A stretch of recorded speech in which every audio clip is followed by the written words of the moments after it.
hold on one sec here. Let me get it all good.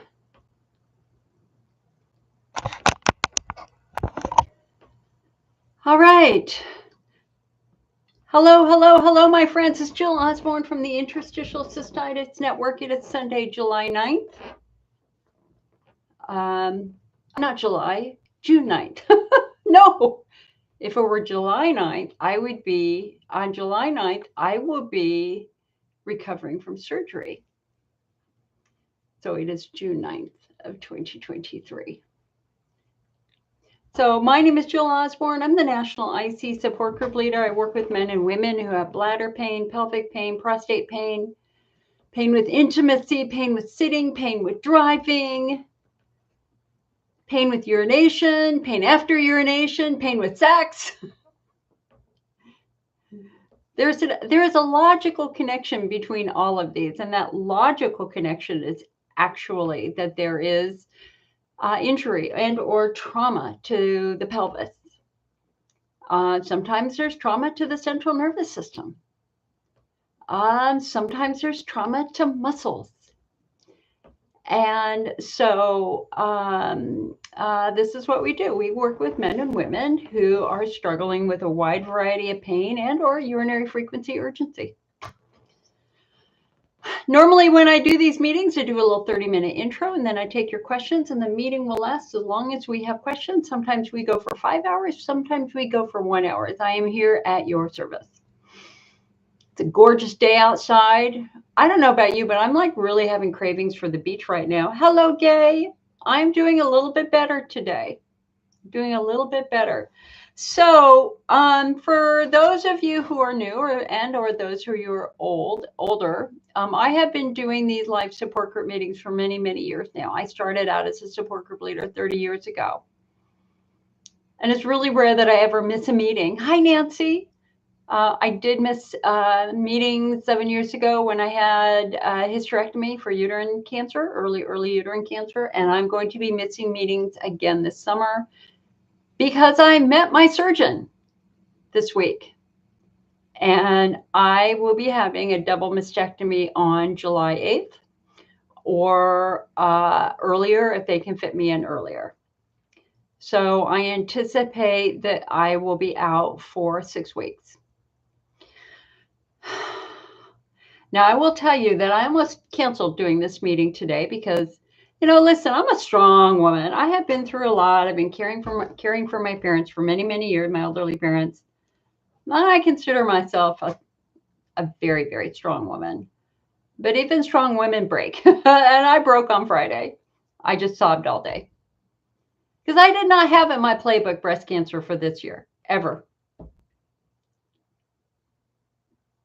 And I was a mess. I was a royal mess. Couldn't stop crying all day. The only break I had was when I turned on that silly movie Under Paris about the sharks. Sharks in the Seine. And so I had a hard cider and I had something nice to eat. And I just sat and watched a shark movie and I rooted for the sharks because sometimes you just have to completely disconnect from life. And that was my way of completely disconnecting from life. And then yesterday was just a very, very sad day. Where you feel like you're never going to be happy again. But then this morning, I have to say that I spent the entire morning outside in my garden, gardening. And I did really good until I came in to wash my hair. And then I started crying in the shower again. But something happened that gave me a major reality check. And that is, as I was drying my hair, I was reading the last part of a book by Elizabeth Briggs. I really like shifter books and things like that. When you work with pain patients all day, you have to have a real break. And so my break, sorry guys, I have to adjust the camera here on YouTube. It's being funky. Being very funky. Come on, YouTube. Let's see if I can get this right. Nope. So anyway, there we go. So as I was drying my hair, I finished up her latest book. And it was really good. It's a great series called The Zodiac Wolves. And she said, I want to read this to you. Thank you for reading the Zodiac Wolves series, going on this adventure with me. The series has been my comfort and my escape during a very hard time in my life, and it's bittersweet to see it coming to an end.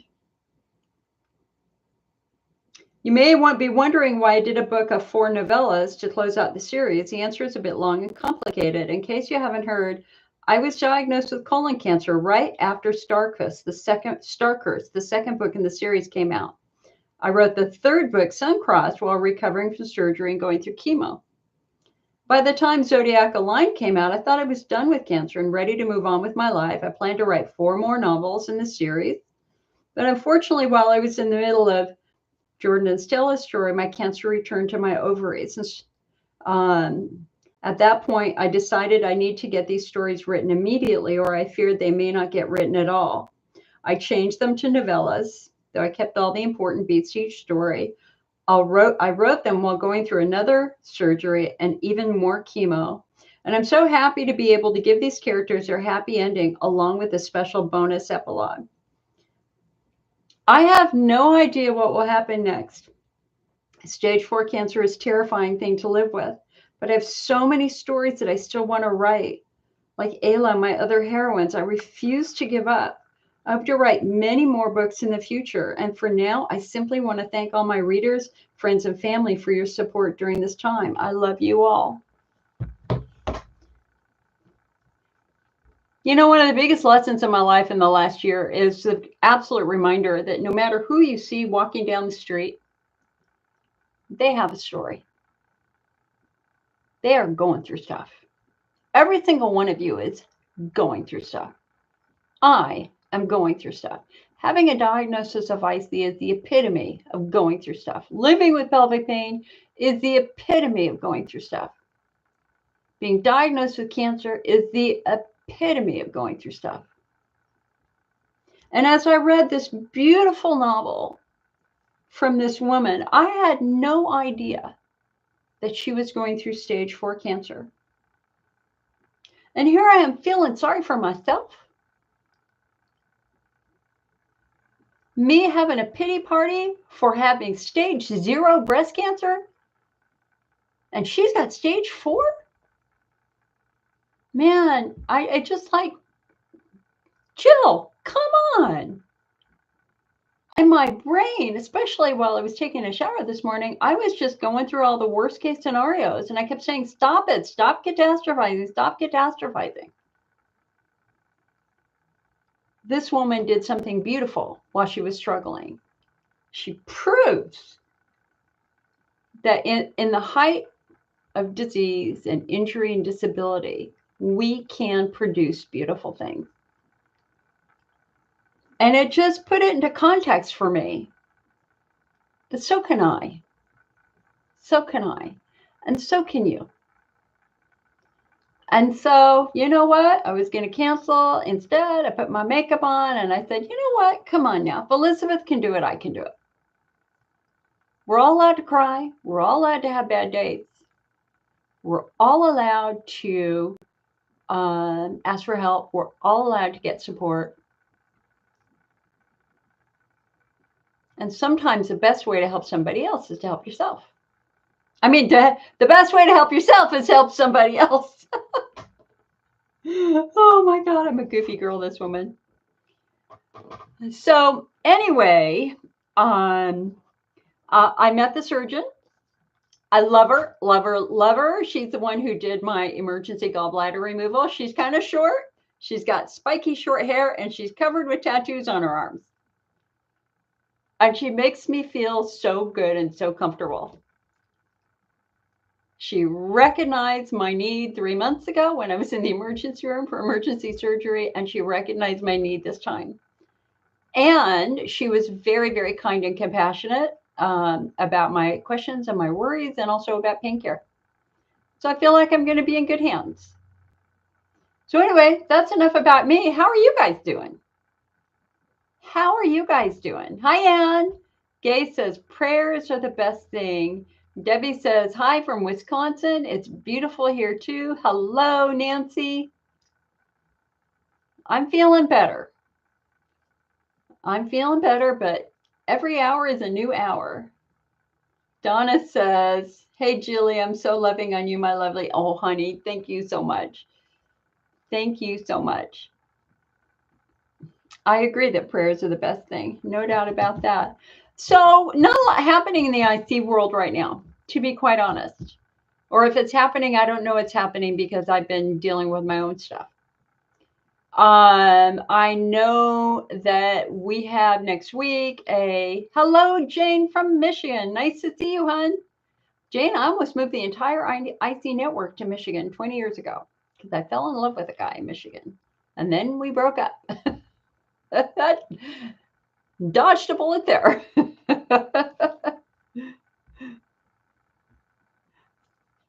Life is funny. Life is very, very funny. So we have a big International Continence Society meeting. I was supposed to be a lecturer on Friday, but I stepped back. I talked with the coordinator of the conference and said, listen, I've got this new diagnosis and I've got to focus on my stuff right now. And she was wonderful. They're already recorded. And so it's very nice that the other lectures that I did for this group will live on in infamy, for lack of a better term. Again, our big conference of the year, the American Urology Association, is done and completed. I have now had a chance to go through a couple of their courses. There is another course that I will be going through, which is a pelvic pain, surgical alternatives for pelvic pain and what to do when you're not going to do surgery. So that's going to be very, very interesting. Julie says, my gynecologist finally did surgery removing the adnexal cyst, and I'm not in daily pain, nausea, no more ER trips. Julie, girl, we love success stories. That is fantastic. Debbie says, I like the prayer. God grant me the serenity to accept the things I cannot change the things I can, and the wisdom to know the difference. Yeah, I like that one too, honey. Although I really, really like affirmations. And there was a great affirmation that I just shared on my Twitter. Let me see if I can find it here real quick. I loved it. This affirmation said, whenever you find yourself doubting if you can go on.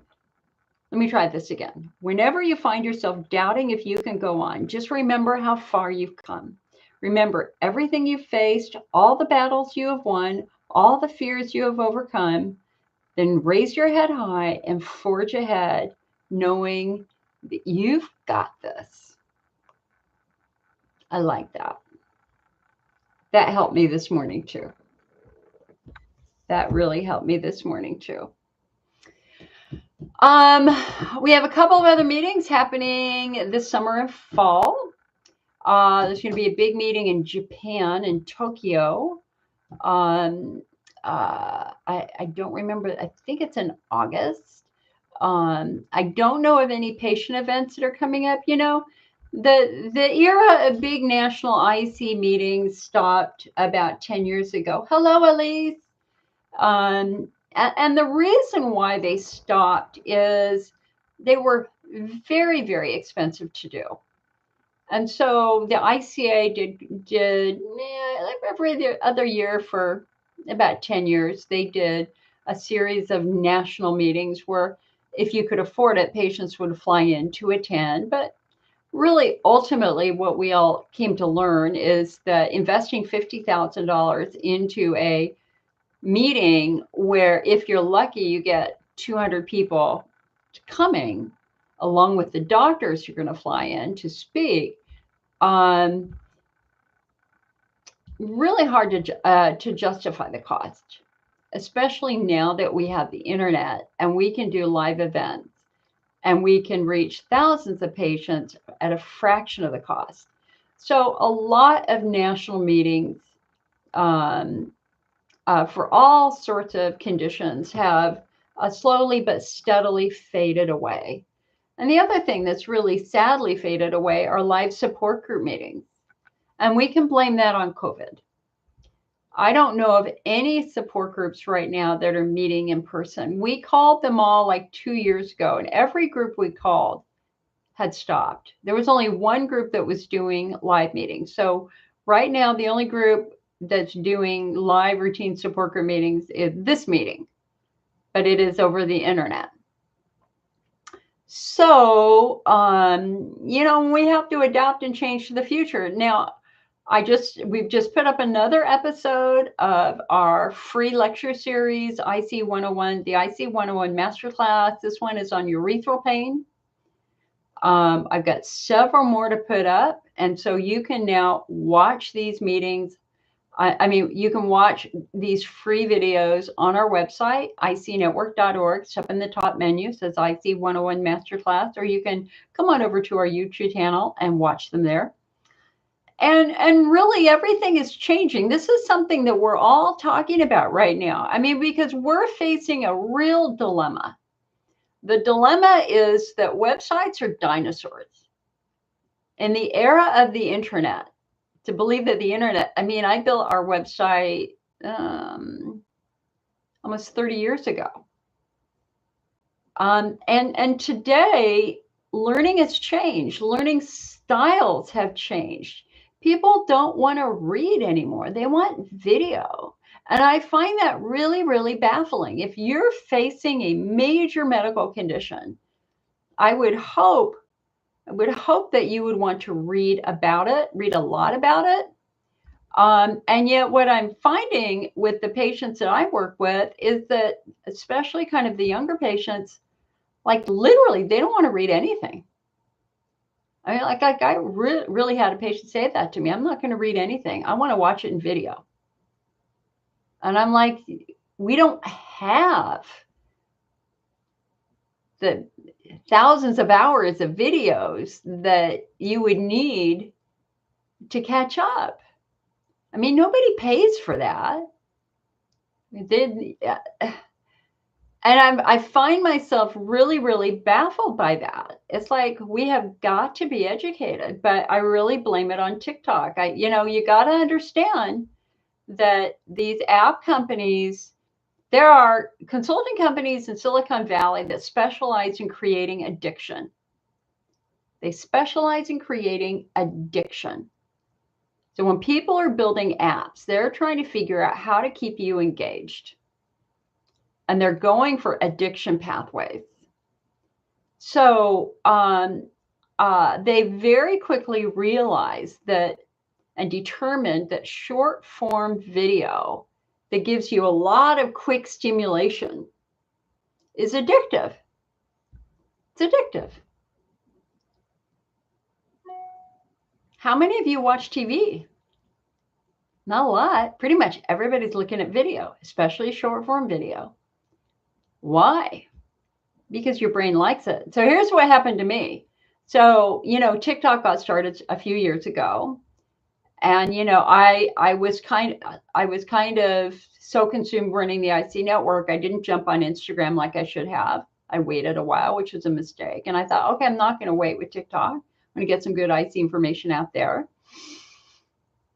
And before TikTok, I read on average 2 to 3 books a week. I love reading books. I was on TikTok every day for 3 months. At the end of 3 months, literally, I could not read more than 10 minutes at a time on my Kindle before my brain went, I want a video, I want a video, I want a video. It was stunning to me how quickly it changed my brain. And it's taken a year to get back to reading. And even now, I can read for about 30 minutes before my brain goes, it wants videos again. That's how damaging short form video is. It's alarming how it's going to change things. So anyway, we all have to compensate. And I would just, listen, we all like a good video. We all like funny things. But there comes a time when we got to get serious about life. We got to learn about stuff. We got to take the time to learn about stuff. And people aren't going to give it to you. You got to go out and seek it out. You got to seek it out. Be bold, and mighty forces shall come to thy aid. Not only seek it out, call people. One of the patients that I worked with this week was a man who is struggling with. He'd been struggling for about 10 years with urinary symptoms, and did the Elmeron, did all the therapies, nothing really worked. And then he flared badly, like really, really badly, scary badly. Goes to the urologist, explains to the urologist what he was doing. He had just started weightlifting, big time heavy weightlifting, not knowing the strain that would put on his pelvic floor. And he gave himself a wicked pelvic floor flare. Wicked. Scary wicked. And it's interesting, going back in time, the bladder treatments were really basically, they held him steady. They kept things fairly calm, but he was still struggling with symptoms. Why? Because he never had a pelvic floor assessment.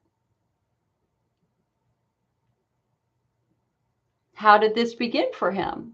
He was an athlete. Hi, Kayleen. Hi, Nancy.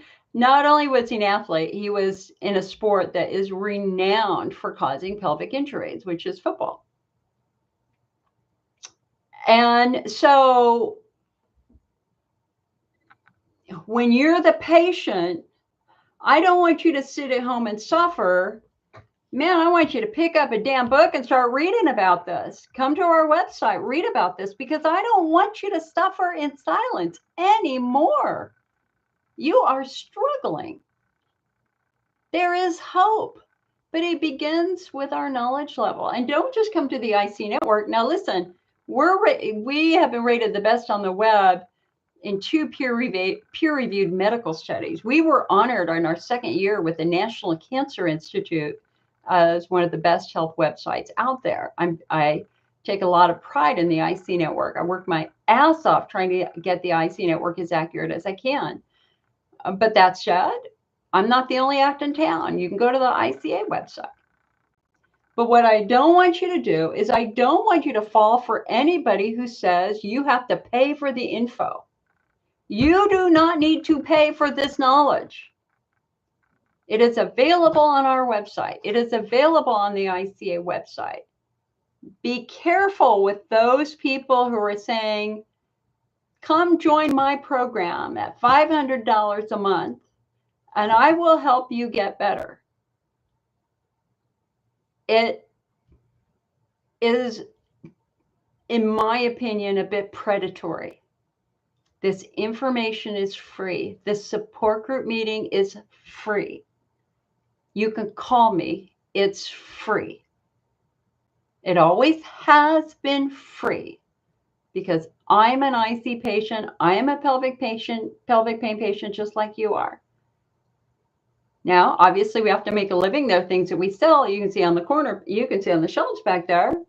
We have memberships. We have a magazine and stuff like that. But if you can't afford it, we're not going to say no. We're going to say call anyway. We're going to help. Absolutely, 100%. Because I know what it's like to be home suffering in silence at home alone. I did it for years before I got help. There is hope. There is always hope. But I need you to invest in your knowledge level here. Loretta, hey, Loretta. Loretta says, many out there playing the money game see it all the time. I hit the delete button. Well, I mean, we all have to make a living, but it's a delicate line. It's a very, very fine line to dance when you're working in healthcare and when you're working with patients and when you're working with people who are trying to learn about things like this. Hi, Terry. Thank you, honey. Thank you very, very much. Edna says, good evening, beautiful. Thank you. Thank you. I think my hair is kind of rocking it today. I got to say. For those of you who followed me, you know I grew it down to my waist and then I cut it to my shoulders. It takes about 2.5 years. So we got a little bit more to go and then it'll all get cut off again. Elise says, could I send you a mail? Absolutely. If you want to send me an email, icnetwork@mac.com.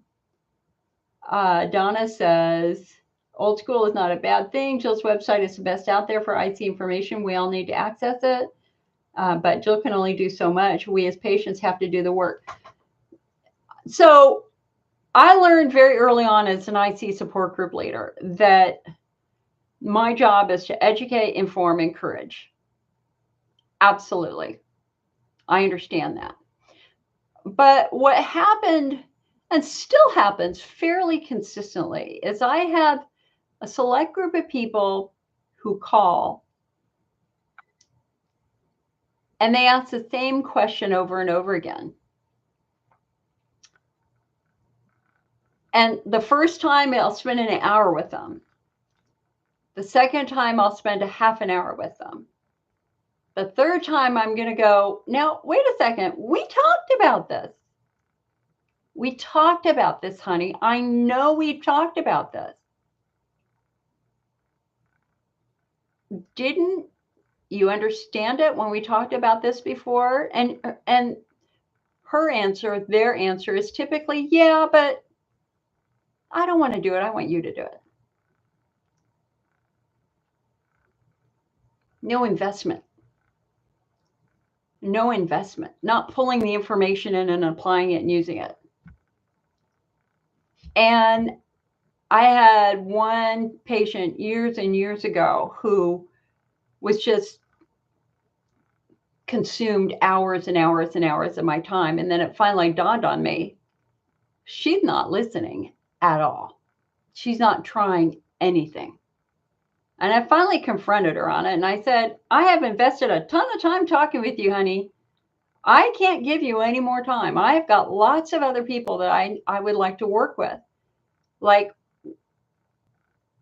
do you not understand what we're talking about? And her answer was, yeah. And I'm like, then why aren't you doing it? She's like, I don't want to. You're so much easier. And so my other job is to kick you in the tush and show you where to find that information. So I give out as much information as I can, but sometimes I hold a little bit back and I say, okay, the next step, the next chapter is over here. I need you to go read this. I need you to go watch this. I need you to be invested in your outcome. That's just a very, very small number of patients, but that's very, very true. And it's still happening now. I've got somebody else who's doing that. And I just, how many times can I talk about it? It's frustrating. So there are moments when if you're talking with me on the phone where I will, listen, I'm a soft, gentle place to land. You can talk to me about anything. I am not judgmental. I will not ask about your political interests or parties. We're here for one reason only, and that is that you're struggling with your symptoms. I'm a support group leader. I want to help. I will try to help. I will give you a list of questions that you can take back to your doctor so that you can get, so a lot of people don't know the right questions to ask their doctor. But for some of you, I will be a little bit more firm and say, what are you waiting for, woman or man? What are you waiting for? Come on, you got a life to live. We want you to have some fun in this life. Don't sit at home and suffer. Pick up the phone and call your doctor.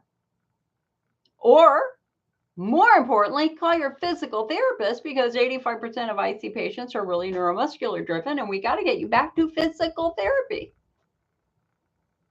I was working with somebody else who did physical therapy for like a year and a half, like 3 years ago. No, it was before COVID. Did really well with physical therapy. Really, really well. Then COVID hits, doesn't go to physical therapy, slow but steady increase in symptoms. Muscles are getting tighter, bladder's starting to act up. Now she's not sleeping through the night. Now she's in pain, struggling. And now here it is, 4 years post physical therapy. She's flaring. And she called me to ask about bladder removal. Jill, I think I'm ready to have my bladder removed. And I was like, okay, why? She said, I'm sick of it. I'm struggling. Okay, we all are sick of it. We're all struggling. But what our national guidelines say is that there's major surgery is our last option. We got to make sure you've done all the other stuff first. So I asked her, I said, okay, do you know what phenotyping is? She said, no. And so I went through the whole patient groups. Now we know we have distinct patient groups. Now we know that each group has its own treatments. Hunner's lesion patients do lesion therapy. Pelvic floor patients do physical therapy. Bladder wall patients might do installations, estrogen, etc. She'd never heard any of that before. None of it. So now we phenotype her. Doesn't have pain on bladder fill, has pain after urination. Not food sensitive, drinking coffee, no problems.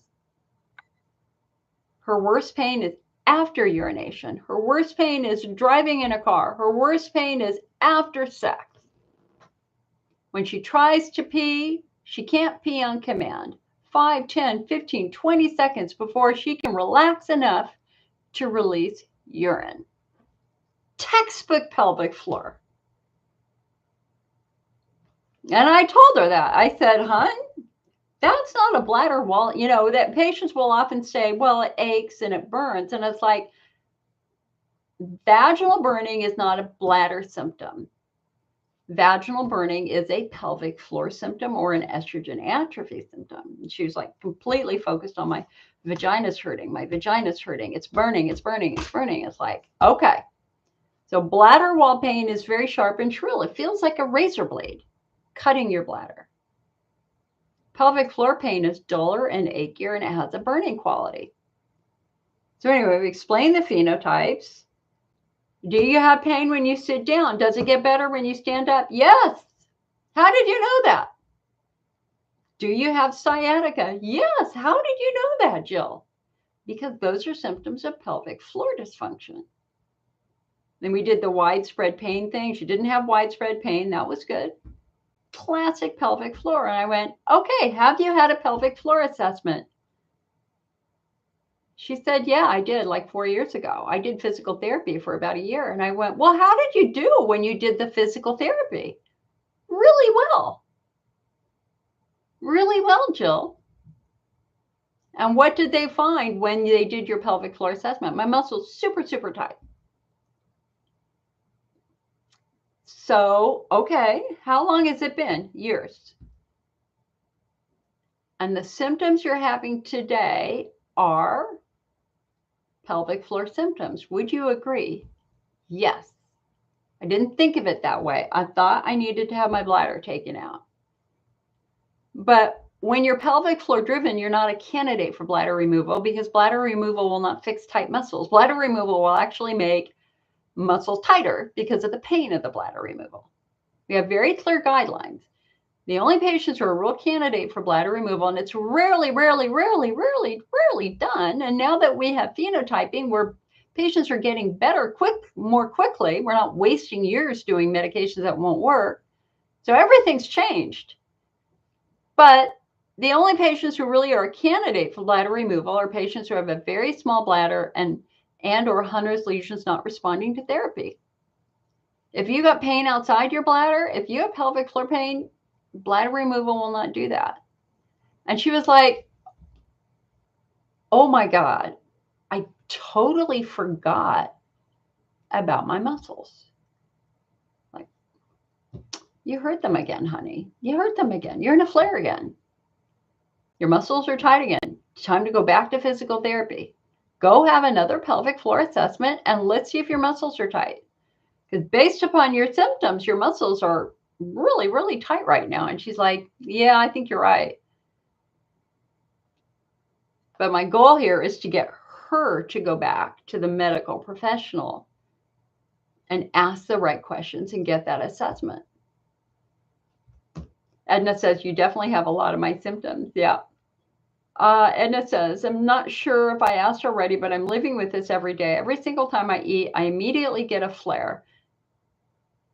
My con is that it's happening immediately. Anybody else have flares happen as soon as they put food in their mouth? So Edna, that's really, given the fact that it usually takes 25 minutes, 20 to 30 minutes for the first part of what you've eaten or drunk to actually arrive in your bladder, we don't normally have an immediate flare when we put food on our mouth. But there are a couple of exceptions to that. Exception number one is going to be if you have caffeine, because caffeine is neurostimulatory. Caffeine turns your nerves on. So as soon as that caffeine gets into your mouth and is absorbed into your bloodstream, what happens? Your heart races, all that sort of stuff. Okay, so that caffeine could trigger not only a bowel movement, but it can trigger more frequency urgency. The second thing that is logical that we could look at is the role of fungal infection. That if you flare when you eat sugar or carbs, that is a sign that you could have an overgrowth of candida or fungus in your bladder. Remember all those years we're all focusing on vaginal candida? Well, now we know from our own National Institutes of Health that candida can infest the bladder wall. And the more candida in the bladder, the greater the pain. So if you flare when you eat carbs, that's suggesting that some of your symptoms might be the result of a fungal infection. Now, why are we more prone to fungal infection? Antibiotics. Because if there's ever a group out there that's been massively exposed to antibiotics, which would have disrupted our biome, it's us. How many of us were put on antibiotics when our urinary symptoms first started? A ton of us. A ton of us. Anne says, what can I use for itching on my skin near my rectum? So, Anne,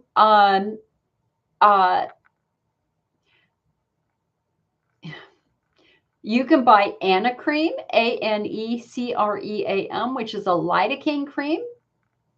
Think anus, Anna, ANECREAN. So you can use an Anna cream that will immediately numb and silence those nerves for a good half hour or so. I have some. Haven't had to use it in a while, but having a little bit of lidocaine on board. I tend to use it more for mosquito bites, but that's something you can use, and it was created specifically for rectal itching. We want to look at the quality and health of the skin down there. We want to look at tight muscles, because I will tell you, now if I have rectal pain and weirdness with the skin down there, it's always because my muscles are very tight, and those tight muscles are squeezing nerves. So when I start feeling any rectal sensitivity, that's a sign for me to maybe go get my wand and do a little internal work to see if I've got tight levator ana muscles down by my rectum. Also, for moments like this, it can be really handy to have a chair cushion like this, which has a groove down the middle so that each butt cheek is supported, but nothing is pushing up next to your rectum or next to your urethra or your vulva or your prostate. These are called travel cushions. And you can find them in the IC Network shop. We've sold travel cushions for many, many years. We've sold thousands of them over the years because, hello, I couldn't sit and work on the IC Network without a cushion for many, many years. Not having a clue, my muscles were tight. Now I know why.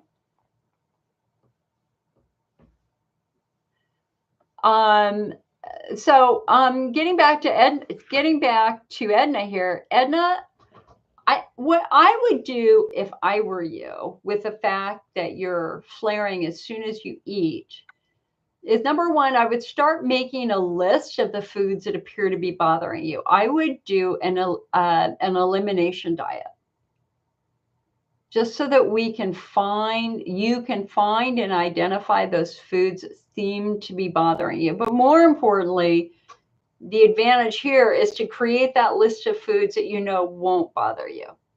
To create that list of foods that you can eat with confidence that they're not going to trigger a flare. So an elimination diet will allow everybody to create a customized diet for themselves where you find the foods that work best for your body. You know, I saw somebody last week. Oh gosh, what was the context here? Basically, doing a lot of fear about the diet, and kind of saying, hey, don't follow the IC diet. And that always infuriates me, because we worked so hard for so long. Major researchers worked, dietitians worked, we all worked together to try to create a list that would help patients find the foods that worked for them. And if you ever see anybody online saying you don't have to follow the IC diet, or they're discrediting that, understand that that's often done to sell you something, like buy my stuff instead. And again, the diet is free on our website. Nancy says, does your website have instructions for elimination? You better believe it, girl. We were the first to put it online. We absolutely have instructions for how to do an elimination diet. We have a lot of diet information. I think what's changed now is now we know why some people are more diet sensitive than others, because we have our distinct patient groups. We're phenotyping. So the patients who are going to be the most diet sensitive by far are going to be the patients with Hunner's lesions, viral infections in their bladder. Of course, if you have an open wound in your bladder, you're going to be very, very careful with your diet, and you're not going to be able to add more acidic foods until those lesions are treated and those wounds start to heal or heal completely. So patients with Hunner's lesions, diet is everything. And then patients who have chemocystitis, a chemical injury of the bladder wall, they have an injury to the bladder wall. Of course, they're going to need to be careful. Their job is to create an environment to support healing. So you don't pour acid on a wound every day. If you do, the bladder will never heal. The wound will never heal. So what we have to do is we got to eliminate the acid for 2-3 months, give the bladder plenty of time to heal and repair any of the damage, and then slowly reintroduce some of those more acidic foods again. But it's a slow and gradual process. Patients with genitourinary syndrome of menopause, because they don't have that nice thick coating of mucus that normally protects their bladder, they're going to be more sensitive to the IC diet. To food. And they're going to need to respect the fact that as we get older, our bladder's ability to defend itself is compromised as estrogen levels drop, because the bladder needs estrogen to produce that nice thick coating of mucus. So if you had this much mucus before menopause and now you have this much mucus after menopause, your bladder is going to be more vulnerable to certain foods. And that happens anyway with aging anyway. It does. Our bodies change as we get a wee bit older. Patients who are pelvic floor centric are usually not particularly diet sensitive unless their muscles are so incredibly tight that they are in a state of ischemia, and that muscles have squeezed the blood vessels so much that they've starved the bladder of essential blood supply, oxygenation, and nutrition. Then their bladder is going to be more vulnerable to everything because it just can't be healthy because it doesn't have good blood supply. But their diet sensitivity is going to go away as their blood supply gets restored. Widespread pain patients, they're going to be sensitive to neurostimulatory foods like caffeine. I'm in this group. Caffeine messes me up bad, my friend. Bad. Okay, here, hold on.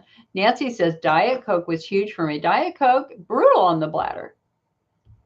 And it's not the Coke, it's the diet part of it. It's the aspartame NutraSweet gets broken down into formic acid and formaldehyde. And if you look at the FDA approval for NutraSweet, bladder irritation is common. Oh, speaking of that, my friends, the new Clean 15 and Dirty Dozen was released this weekend. Hold on, let me get it. Hold on, because I just saw it on CNN last night. Let me see if they still have it on their website.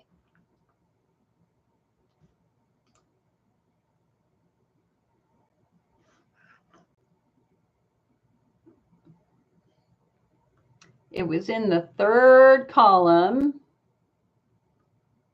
Ah, darn it. It's not on the website anymore. Maybe it's under here. Let me see.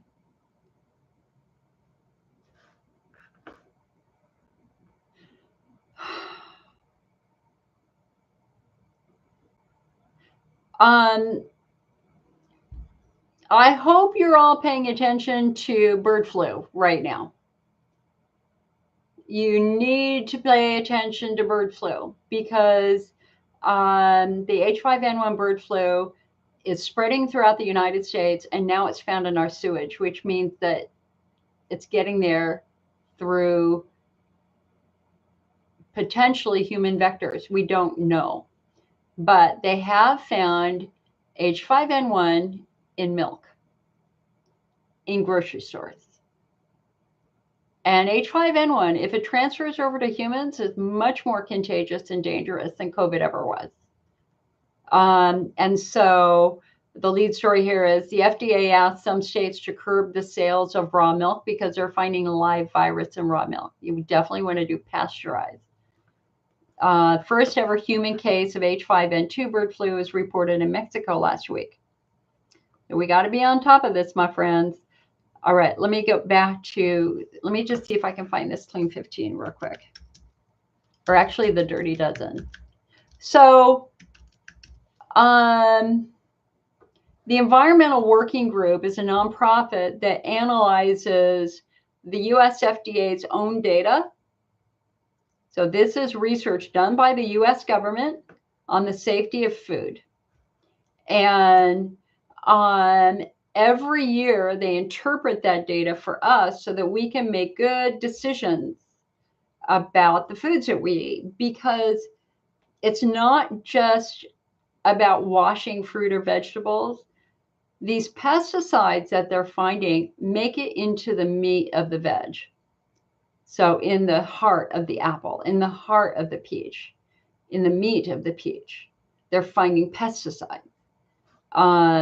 And so every year they publish the Dirty Dozen, the fruits and veg that have the highest level of pesticides. And they strongly suggest for these fruits that are on the Dirty Dozen that you buy organic. In contrast, they have the Clean 15. These are the fruits and veg that don't have significant contamination, that you can buy not organic. So this year, the worst fruit and veg for contamination was strawberries. And let me just, the average American eats 8 pounds of strawberries a year, with them dozens of pesticides, including chemicals that have been linked to cancer and reproductive damage or that are banned in Europe. Non-organic or conventional strawberries tested by scientists at the US FDA in 2015 and 16, which is the most recent year available, contained an average of 8 pesticides per sample. Strawberry growers use jaw-dropping volumes of poisonous gases to sterilize their fields before planting, killing every pest, weed, or living thing in the soil. These pesticides don't remain on the fruit when it's sold in the supermarket, but they do put farm workers and people living near fields at risk. USDA scientists tested 1,174 batches of conventional strawberries, finding almost all samples had detectable residues of at least one pesticide. Some 30% had residues for 10 or more pesticides. The most contaminated sample had 23 different pesticides. Strawberry samples contained residues of 82 different pesticides in various combinations, including pesticides linked to cancer, reproductive and developmental damage, hormone disruption, and neurological problems. The most dangerous was carbendazim, a hormone-disrupting fungicide that can damage the male reproductive system, and these have been banned in Europe, but they're still used in the United States. Anyway, okay, so let's go back to this list here. So the worst food is strawberries. Number 2, spinach. Number 3, kale and collard and mustard greens. Number 4, grapes. Number 5, peaches, pears, nectarines, apples, bell peppers, cherries, blueberries, and green beans. So those are the ones that they say it's better to go organic. And yet 2 years ago for grapes, most of the organic grapes also had pesticides in them, which was fascinating. And then the Clean 15, let's see if I can find the link to the Clean 15.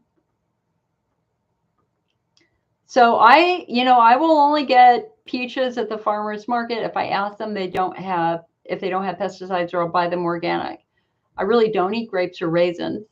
I try not to. Raisins have been very, very badly contaminated over the years.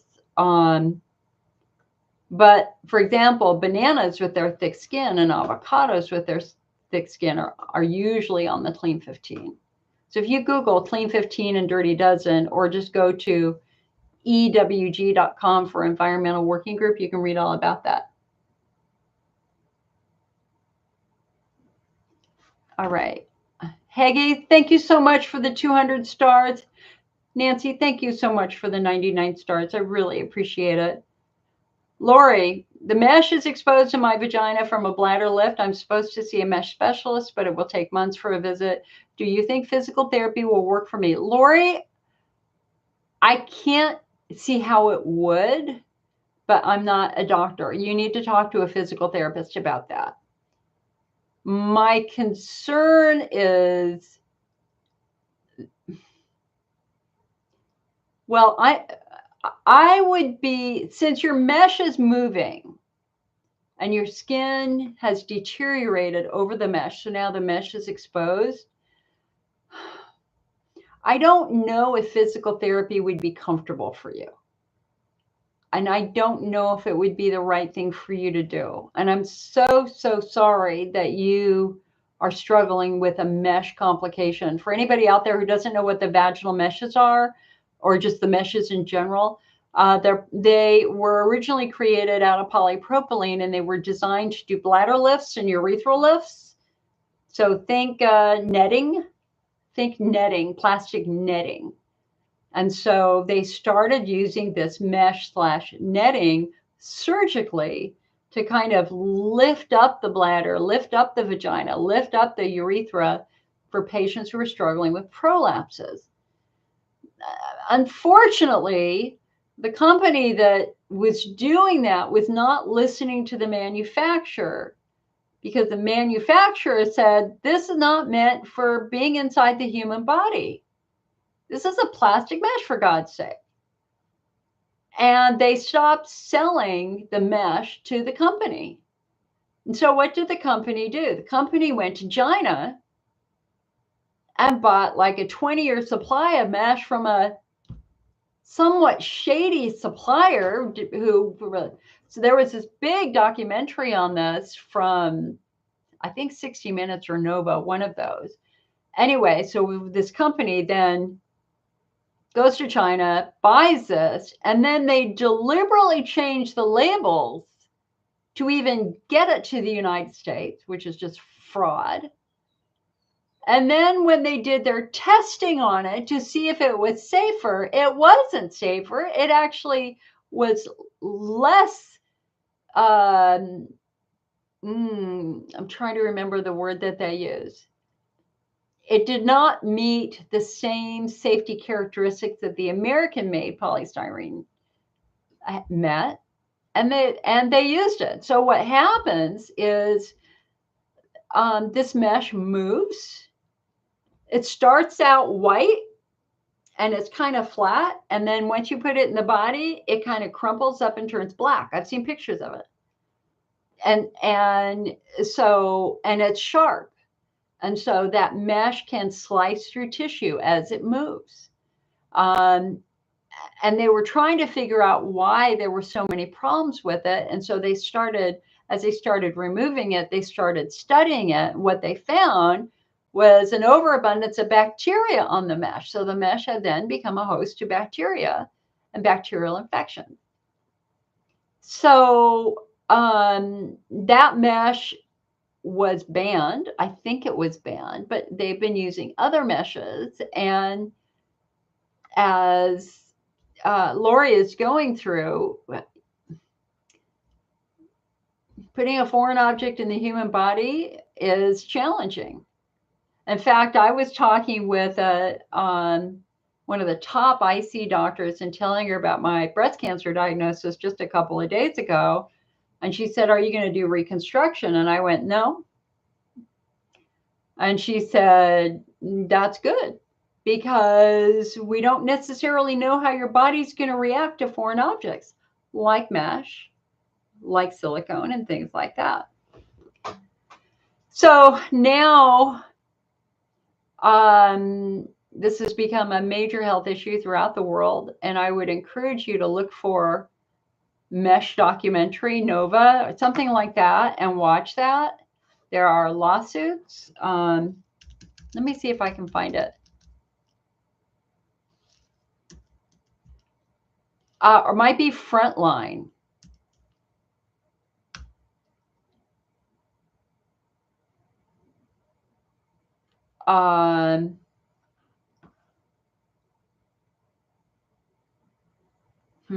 It's either Frontline or Nova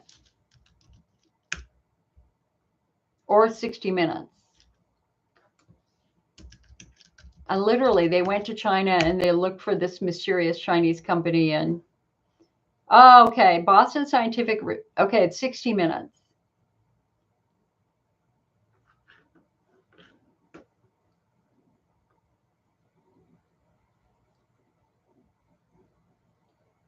Mesh Medical Device News Desk.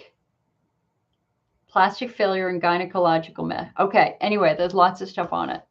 So now once you have mesh, treating it is challenging. It's difficult. So hopefully they will be able to go in and remove that mesh. And then use your own body's tissues to lift everything in place rather than bringing a mesh in.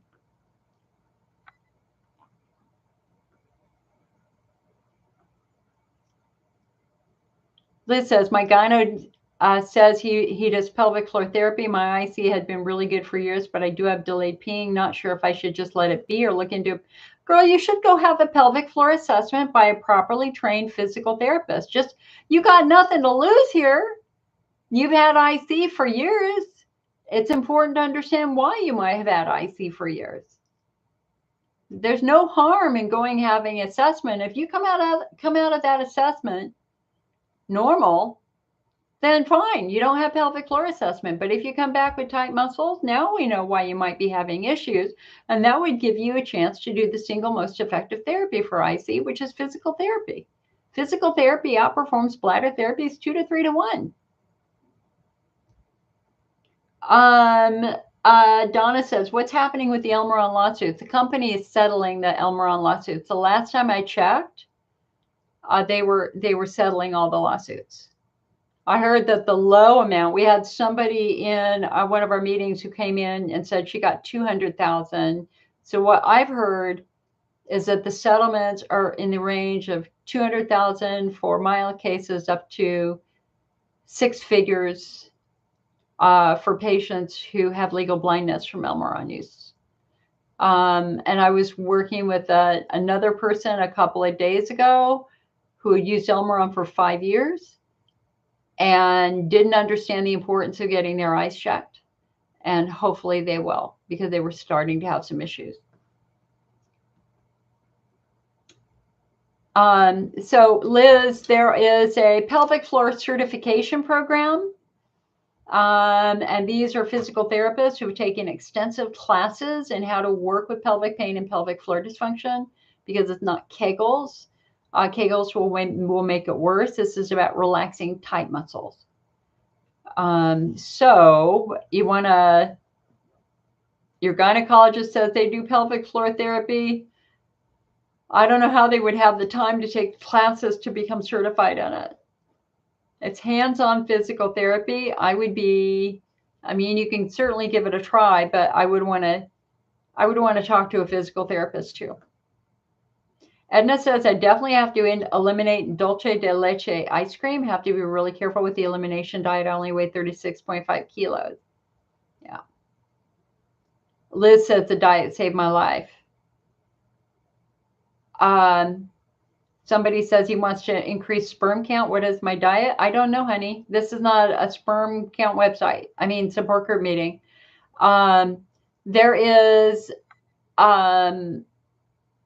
There are some supplements that have the potential of being helpful.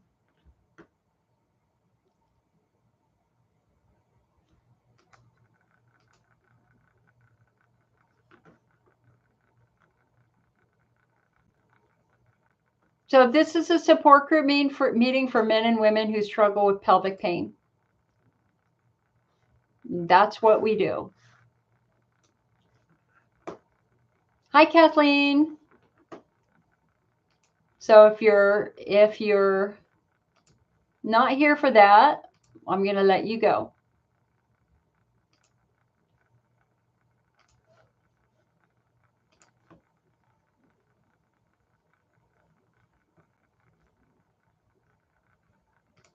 All right. Kathleen says, just got on. It's been a while. Hope you're well. Thank you, Kathleen.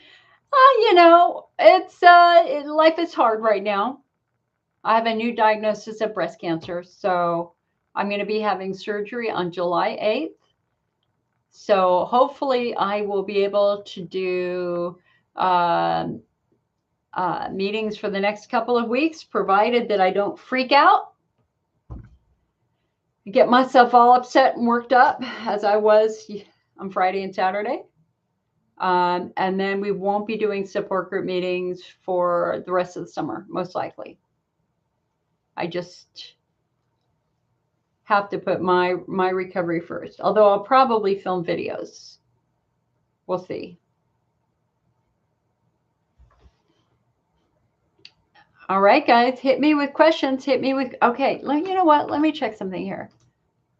I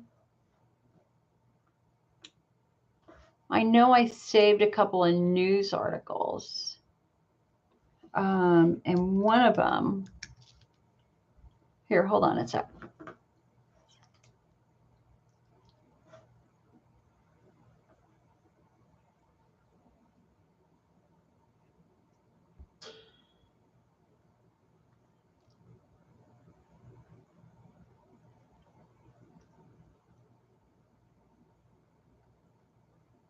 Okay, that's not it.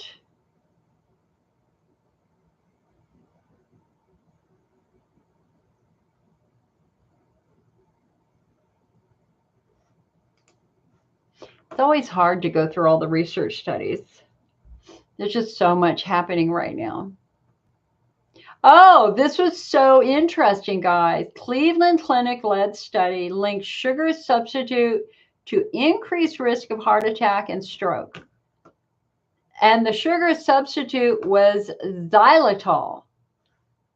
And let me tell you, I have sucked on many a xylitol dry mouth tab, and this was shocking to me. So Cleveland Clinic researchers found higher amounts of the sugar alcohol xylitol are associated with increased risk of cardiovascular events like heart attack and stroke. They confirmed the association on a large-scale patient analysis, preclinical research. Well, you don't need to know all that.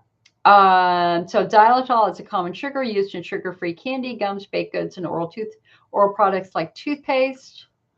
They're found significantly in processed foods, but they found this connection between xylitol and cardiovascular risk last year. And they say, quote, the study shows the immediate need for investigating sugar alcohols and artificial sweeteners, especially as they continue to be recommended to combat conditions like obesity and diabetes. It does not mean throughout your toothpaste have had xylitol in it, but we should be aware that the consumption of a product containing high levels could increase the risk of blood clot related events. Man, I got to tell you, I was sucking on lots of xylitol in the last year because of dry mouth, and I have stopped based upon this. They say the research is part of an ongoing investigation into factors that contribute to cardiovascular risk. His team follows patients over time and finds chemical signatures in blood that can predict the future development of heart and metabolic disease. And so I found that stunning.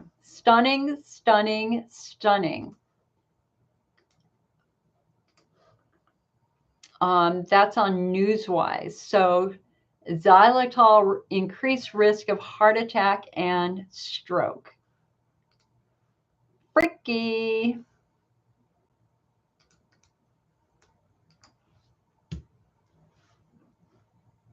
Kathleen says, I'm sorry to hear about that. I know you're always on top of things. I will be thinking good thoughts for you. Sending you a hug, light and love. Thank you, honey. Thank you so much. I have to say, it's been a blow. I can put on a good front. You guys, I'm doing a daily vlog, a breast cancer vlog over on my personal Facebook page, and I hope to get them up onto YouTube because I just want to talk about it. I just want to be real about it. So Loretta says, how do you feel about saline breast implants for reconstruction? I didn't do reconstruction due to my low body fat, but I'm curious about saline implants. I think that they're better than silicone because if silicone breaks, now you've got silicone floating through your body, and that's and that's not a good thing. Whereas saline, which is just a salt solution, doesn't feel as dangerous to me, but I'm no expert in reconstruction. I think you would have to really read about that. I know for me personally, I'm just not into boobs. They're annoying. I'm sorry. They've annoyed me for years. I come from a family of women with very, very large breasts. My grandmother had 2 watermelons hanging from her breast when she died. My mother, smaller breasts, they were hanging down past her waist when she died. I have been locked and loaded in a sports bra every day for the last 30 years.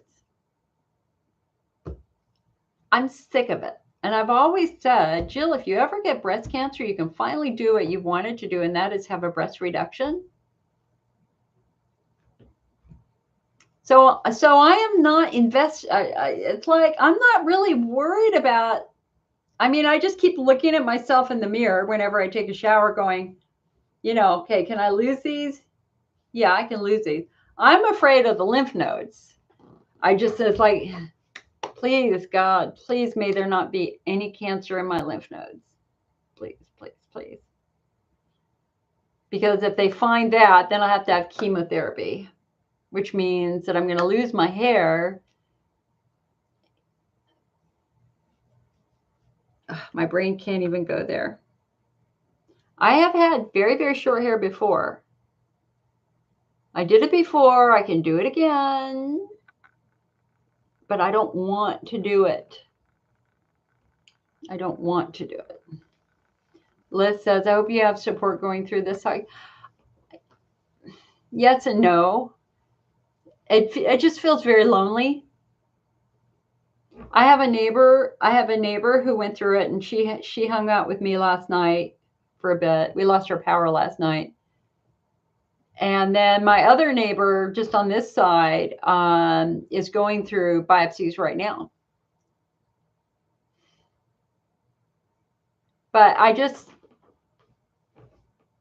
it doesn't, you can get all the hugs you want. It doesn't make the fear go away. It doesn't make the stress go away. So like, I don't know. I don't know. I guess I just need to pretend it's not happening for the next month. If I just pretend it's not there, then maybe I'll be happier, because I'm just scared and sad.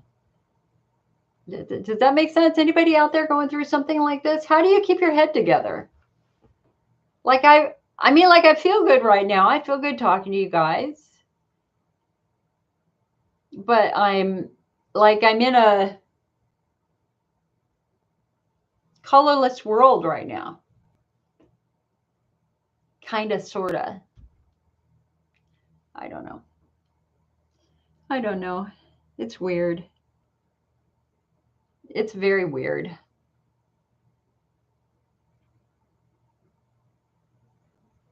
All right, guys, enough on that. Give me your questions. Any more questions on IC and or pelvic pain?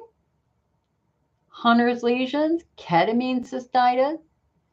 So somebody was asking me about sex and intimacy.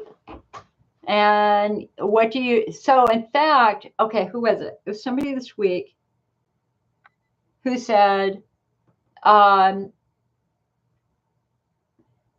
he hasn't even tried. He's afraid to have sex because that flare can be so painful. So this is where the difference between men and women is so interesting, because a woman with pelvic pain will usually find the act of sex itself not particularly painful. Their flare starts 4 to 6 hours afterwards. Whereas a man will have his worst pain at the moment that he ejaculates. And it feels like somebody's shoving a knife up his urethra. So what is that all about? Well, for a woman, the pelvic floor goes into a series of gentle spasms after orgasm, which I think are all about how our body helps sperm meet egg. And so about 4 hours after sex, that's when these spasms begin, and they last for about 24 hours. And that sex-related flare lasts for 1 to 2 to 3 days. And how are we going to treat that? We're going to treat that with a muscle relaxant. That if you use, obviously you got to do your normal post-coital stuff, which is going to the bathroom afterwards to eliminate any bacteria that might have collected in your urethra, using a heating pad, taking a warm shower, anything at all like that. And then perhaps using a vaginal Valium suppository if the flare starts, or taking baclofen or Flexeril afterwards to just kind of get these muscles to chill while we're getting through that 24-hour normal pelvic floor spasm series. In contrast, for a man, that male body is trying to get sperm where it needs to go, so that spasm, when they orgasm, is a really violent, aggressive spasm. Those muscles go they're painful. So for them, it gets much, much more difficult. And you can understand why a man might be more reluctant to have sex when they've got severe pelvic floor dysfunction. So That's something that they need to tell their doctor. That's something they need to tell their physical therapist, because a physical therapist can perhaps give them some things that they can do to make that a little bit easier. Making sure that the muscles are not super tight before you even have sex is important. Maybe even pre-medicating with a little bit of a muscle relaxant might take a little bit of that edge off, but it's definitely trickier for guys. The IC Network has a sex and intimacy center that we just updated over on the IC Network website that will give you a lot more tips and things that you can do if you're a man or a woman who's struggling. Another thing that sometimes happens is there are a group of women who struggle with vaginismus. These are muscles so tight that getting a finger in the vagina is impossible. Absolutely impossible. And this usually goes back to an early childhood injury. So there are some women who have never had sex that was not acutely painful or agonizingly painful, and they think that's normal. That's not normal. That means their muscles are in a state of extreme tension. And if you dread going to the gynecologist and having a speculum put in there, the odds are you might have some vaginismus going on. If you dread sex, odds are you might have some vaginismus going on. But the blessing here is that pelvic floor physical therapy is really, really good. And patients are improving dramatically. Once we identify the muscles as the underlying source of the problem, we can fix that problem. Muscles respond beautifully to physical therapy. You just have to be willing to do it. And kind of the odd part here is doing internal massage. It's like, well, how do they do it? And it's like, they do it internally. No, I don't want to do that. No, honey, that's the only way to reach the muscle. That's the way we reach these muscles, because these are muscles inside of the pelvis. These are muscles inside of your hip bones. You literally can't reach some of them. The only way to get there is with a finger in the vagina, touching and working with these muscles.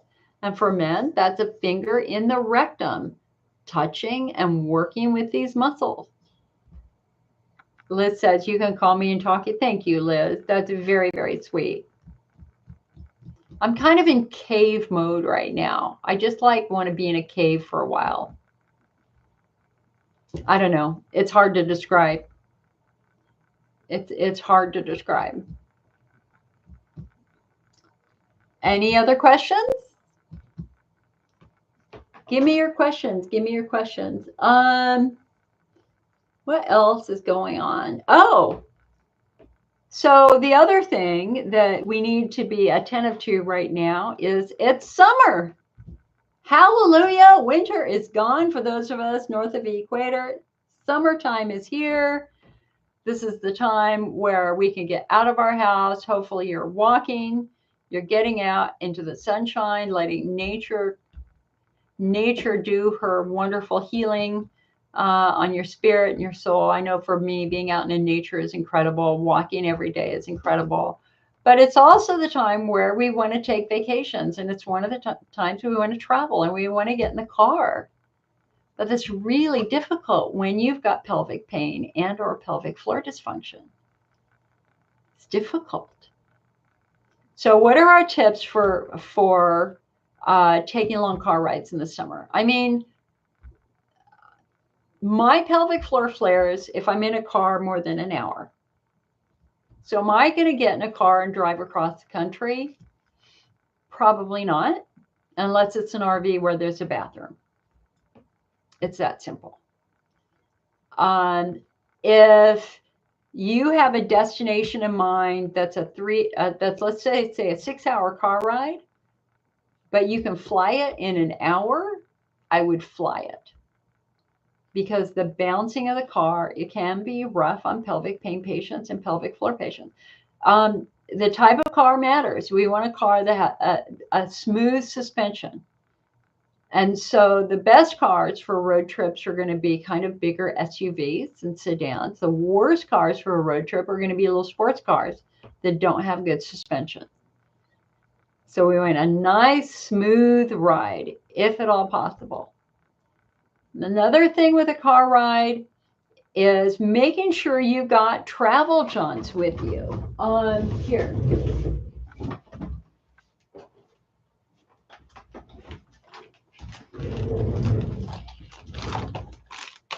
So travel john. These are the bomb. Always have a pack of travel johns in your car. I will tell you, I have always had travel johns in my car. I have never needed to use them. But knowing that they're there is psychologically very, very comforting for me. So if I ever get in a bind in a car and there's no bathroom near, I can whip out the travel john. And this, here, so let me show you what a travel john is. Okay, so the travel john comes like this. It's a bag. And you can see that there's a powder at the bottom of the bag. The bag fits over your crotch perfectly. And if you're a guy, fits over the penis perfectly. And then as urine comes in, it immediately solidifies. So you're not stuck with a bag of urine that's going to leak. It immediately solidifies. So let's just say you're driving down the road, you feel the need to pee. The next bathroom stop is in 20 miles, you know, and you know you can hold it, but you're going to be in terrible pain. This is what you do. You pull over to the side of the road, get in the passenger seat, open the front door, open the door of the front, open the door in the back. So now what we've got is we're blocked on the left side, we're blocked on the right side. And hopefully you pulled over in front of a stand of trees. There's no houses, there's no building there. So we're blocked that way, we're blocked on the left side, we're blocked on the right side. You have just created your little porta potty. No one can see you. You can drop trow or lift your skirt and pee. Just do it. Don't suffer. Now, interestingly, we all know that there are some people in the family who do not want to pull over. And there, God forbid you be a child who needs to pee and you're driving across the country and dad's like, no, I'm not pulling over again, because if you've got IP, you're going to want to pull over every 30 minutes. Well, did you know that in a few rare exceptions, rare moments, bladders have basically ruptured because they got so overfull, and that has more frequently happened on cross-country driving trips where the driver will not stop at the bathroom and allow their family members to pee. Travel John, my friend. Another thing you can do, and I had this in my car for years, is bring a couple of black trash bags and bring a couple of big old beach towels. Okay, so you open up the trash bag, you put a beach towel in the center of the trash bag, you can sit on it and pee.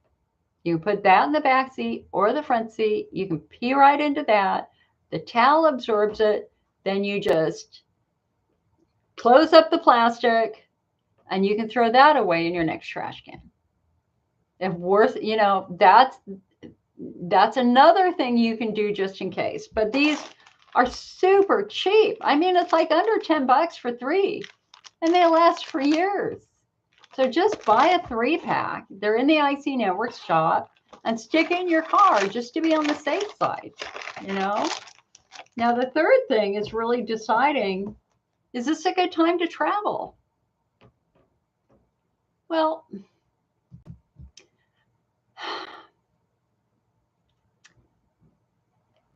nobody likes to disappoint people, and we all need to get out. We all want to go to the beach. We all want to do that if we can do that.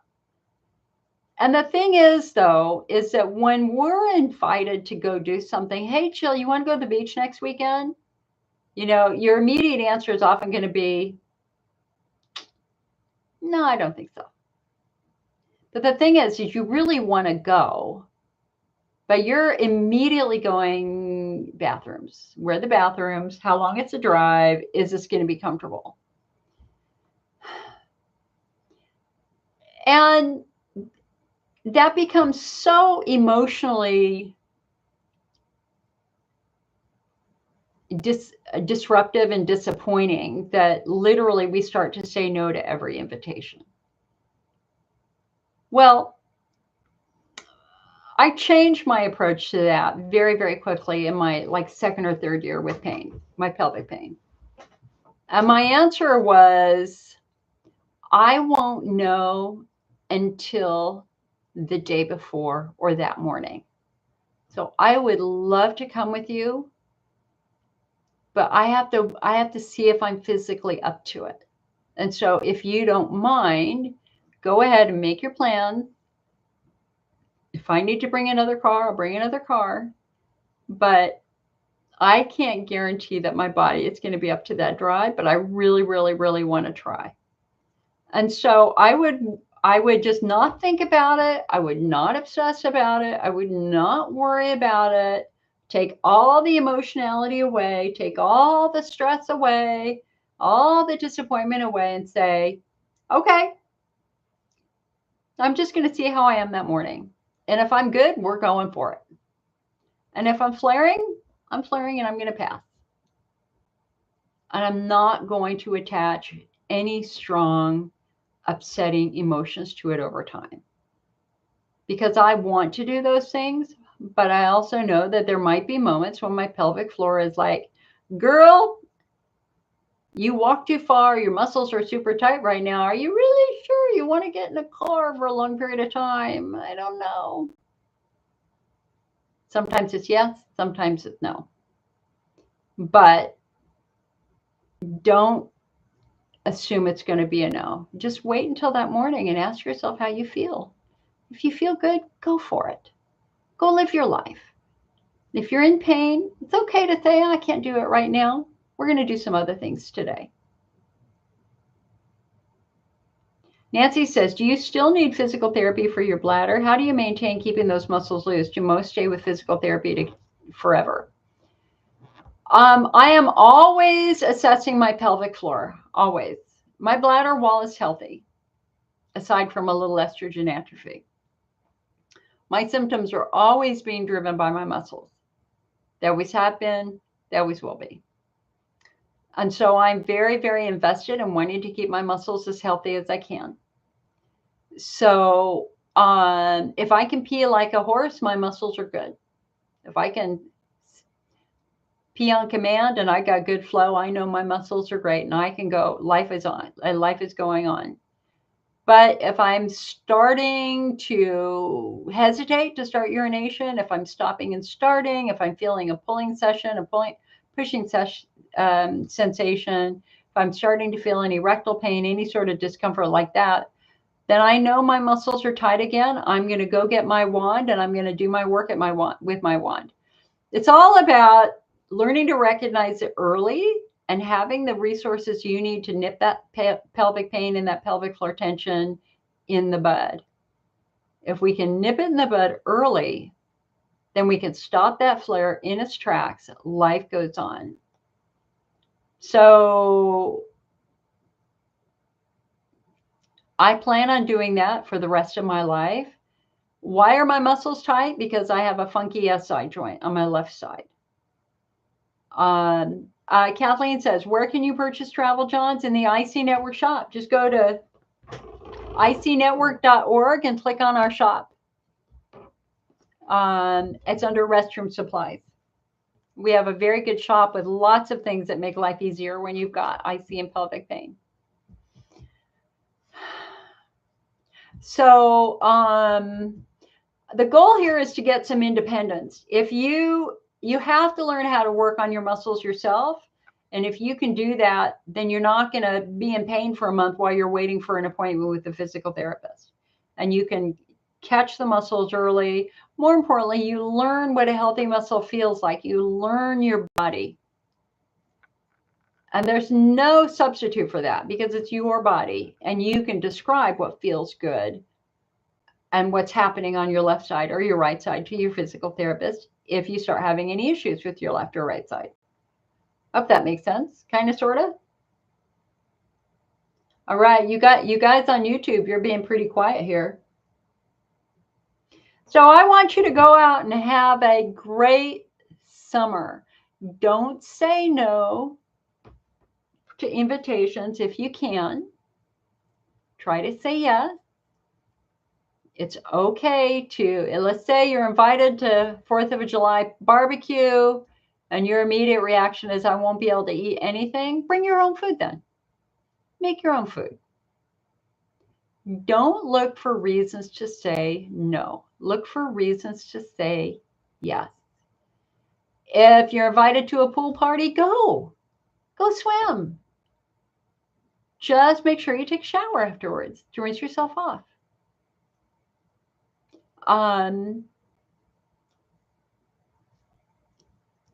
We all need a break. We all need rest. We all need to get outside and have some fun. Do it.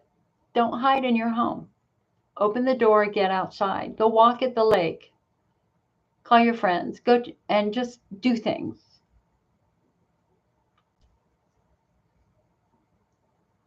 And as I'm saying that, I have to remind myself that too. I could get a bachelor's degree in staying home. Because remember, my symptoms started when I was 14. And I think one of the things that I'm really frustrated with right now is that this summer was going to be my first summer where I could really go do a lot of fun things. And now I have to recover from surgery. So I'm a little annoyed with that. So now I got to wait for next summer. I want to go ziplining. I really do. Ziplining in the redwoods. I want to go to the beach. I want to walk on the beach. I want to sit in the sun on the beach. I want to maybe, play some sports.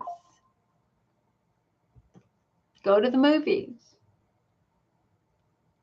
Sit and watch the sunset with some friends. Sit around a campfire and sing songs. Throw a frisbee. Play catch with the kids. I want to get away from the internet in the sense, I not these meetings. Listen, the internet's here to stay. I just don't want to be looking at a freaking phone all day.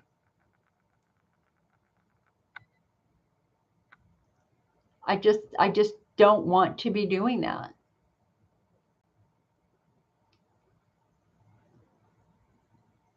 Gay says you can take pre-leaf. Yeah.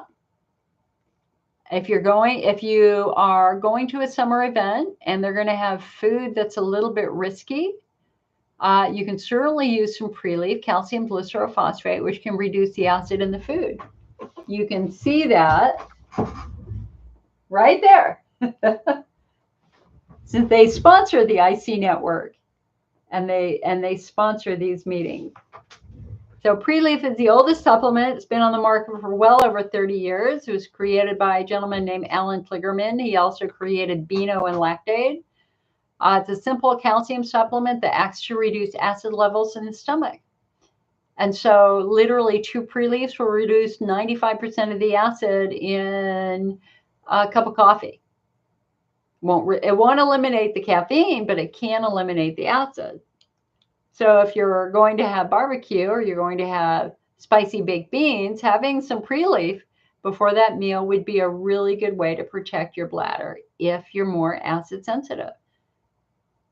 Pre-leaf is a mainstay, the #1 supplement in the IC world by far. Everybody knows about pre-leaf. Very high success rate, very few side effects, if any. JD Payne says, amen to that. Love to hear it, JD. And really the only issue are patients who are prone to kidney stones and who have to keep keep calcium down, then they're probably not going to be able to use pre-leaf. But for the great majority of patients out there, pre-leaf is a great way. You know, and also too, we got to think about what are our most bladder-friendly cold drinks, because it's getting hot out there. So number one, alcohol. Alcohol. You know, sitting around that campfire with a beer, sitting around that campfire with a hard cider, glass of wine. Come on, that's the epitome of summer. Margarita, daiquiri, or doing something, a virgin drink if you don't drink alcohol. But this is kind of the rituals of summer. So, so we did a pretty extensive study on alcohol and IC, and this is what we learned: that patients who are bladder centric are going to be more sensitive to alcohol, but the type of alcohol matters. So, as an example, dark beers were much more bladder irritating than light pale ales. So if you're a brown beer drinker, we would say back off on that, even though I love brown beer, and go for like a Molson Golden. A very pale ale appears to be more bladder friendly. And followed up with a glass of water, or if you're willing and it's not sacrilege, even serve it on ice to dilute it. And of course, with some pre-leaf. For wine, you want to go for the less acidic wine. So for a red wine, do a Merlot. For a white wine, do a Chardonnay. But make yourself a wine cooler, serve it on ice, throw in some water, or throw in a bladder-friendly mixer. So that'll cut the alcohol down and the acid down even more. And then for mixed drinks, it was the clear mixed drinks like sake and vodka did much better than the brown alcohols like whiskey. Sake actually had the best reviews from everybody with respect to not irritating the bladder quite so much. For me, I will say that I really like hard ciders. They're lighter, they're fruitier, and I just don't find them to be that irritating to my bladder. But I always serve them on ice, and I always follow up with water. So if you want to try a hard cider, go for an apple hard cider, go for a pear hard cider, or go for a berry hard cider. Just stay away from the hard ciders that add citric acid or add a lot of sugar or high fructose corn syrup. Out here in California, hard ciders are very, very popular now. And there's a lot of small companies making really, really nice hard cider, lots of different flavors. I don't like the tart ones. I like the slightly sweeter ones, but I don't do any of the ones that have added sugar. Think pre-leaf, think ice, think dilution, and I just do one. You don't have to drink 4 or 5. Just have one and you know, just play with it over an hour while your friends are drinking a little bit more. You can just sip that glass for a period of time and then follow it up with some sparkling water. Good to go.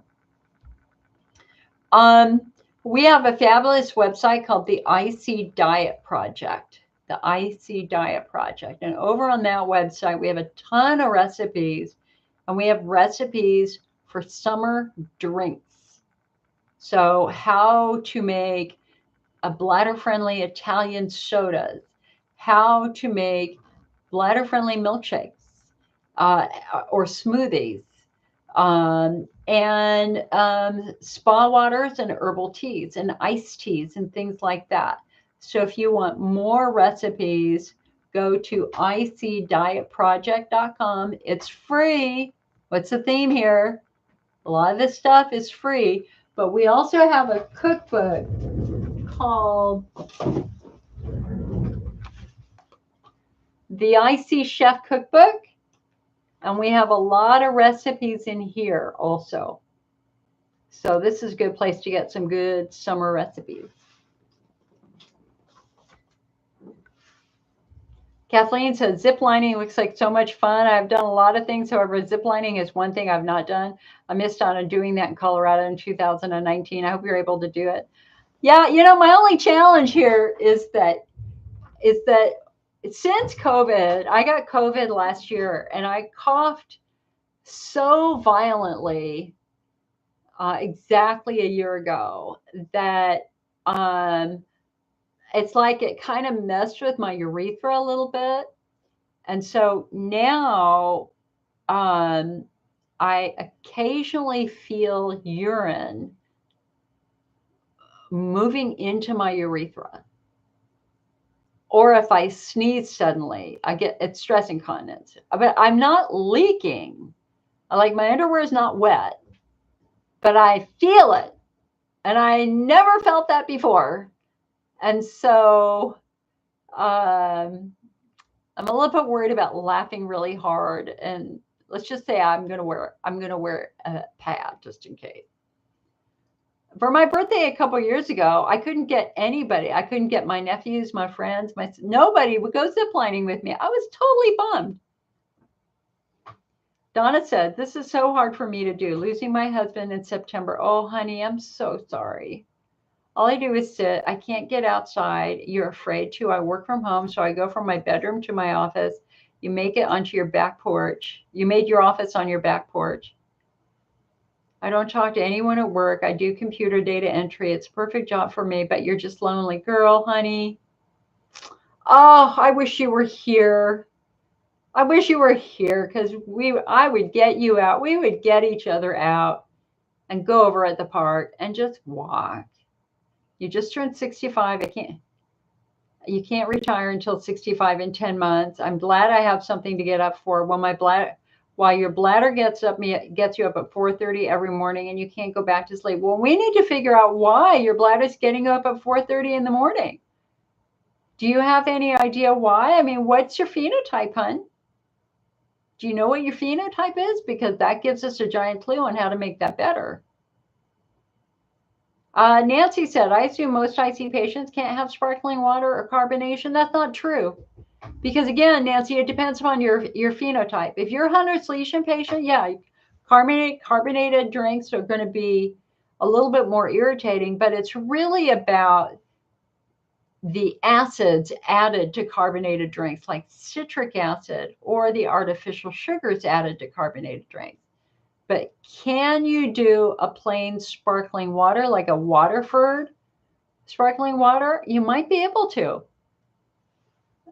You might be able to do it just fine. It's worth trying. Do a little bit of sparkling water over ice. You can leave it out for a half an hour, let it bubble off. It's a little tiny bit of carbonic acid and carbonated water, which can make it a little bit more acidic. Or you can do a pre-leaf. I'm sure a single pre-leaf would handle any of the acid that might be in a sparkling water. But for the most part, our worries with sparkling water is more about sparkling drinks like Cokes and 7-Ups and Mountain Dews and Dr. Peppers. Those are the ones we're going to be a lot more cautious of as compared to a very simple carbonated water. Does that make sense? JD says, it's a great site. Thank you. You're very welcome, hon. You're very welcome. I'm working on a lot of stuff. I'm adding new stuff to the store right now, doing a lot of reorganization. I'm discontinuing all the Carob products. So, chocolate, IC patients tend to not do well with chocolate because it's neurostimulatory. So that's going to be in the widespread pain group. We're the ones who are going to be the most sensitive to chocolate. I haven't been able to do chocolate for years. You couldn't pay me to eat regular chocolate, really, honestly, because the bowel spasms are intense for me. But I can do Carob till the cows come home. The problem is that when I do Carob, I inhale it all. So I don't, my strategy when I feel like I need something sweet, like white chocolate M&Ms at Christmas time, I will buy the little bag of M&Ms. I will sit in the car, I will eat 8 or 9 of them, and then I immediately throw them away because I don't want to eat the whole bag. Hi, David. I do not want to eat the whole bag. So anyway, I'm the same way about carob, and the carob that we have is so good. It's so good. It's from Caribou up in Washington. Fabulous. So anybody out there, if you're just dying to have a little bit of chocolate, come on over to the IC Network and get some Caribou. I'm going to discontinue it though, because we just don't really sell enough of it. So kind of last call. We still have some. We also have carob fudge mixes, brownie mixes. We still have some of those available. The other thing I'm going to discontinue is herbal teas. Because you can just get herbal tea from your local store. There's no reason for us to carry herbal tea. And so whenever I buy herbal tea, and it's just, some of it expires. It's just not worth it. So the only herbal tea I'm going to keep is our Rubos pumpkin spice herbal tea, which is incredibly good. We're keeping our herbal coffee dandy blend. That's really, really good. We're keeping all of our low acid coffees, like Cafe Roma and Bella Rosa and Tyler's No Acid Coffee. For sure, those are mainstays in the IC world for patients who are bladder sensitive. Just brought on a new line of products from Intimate Rose for physical therapy. Did they get put? Hold on, let me see if they got put on yet. I was so busy doing our magazine for the last month that I couldn't add these new products. Let me see if my staff got the Intimate Rose. Yes, the Intimate Rose pelvic wands are in the IC Network shop. Excellent. And they're only $34.99 or $49.99 for those of you who want to do internal work. Really, really encourage you to do the internal work. And then from Medicine Mama, V-Magic. That's a mainstay, very, very popular for women struggling with dryness, estrogen atrophy. So Vulva Balm is great, but we also got in a brand new product that they make, which is a feminine rinse / cleanser that you can use down below that is not irritating. So that's in our bath and body department. So Medicine Mama's V-Magic Vulva Wash for $14.99. And I got another Vulvar Balm called Enchanted Rose Organic Vulvar Balm. So we've got V-Magic, and now we've got the Enchanted Rose Organic Vulvar Balm. So those are great because those are mainstays for our bladder wall centric estrogen atrophy patient. Of course, we have the Basis soap for sensitive skin, and that's a goodie.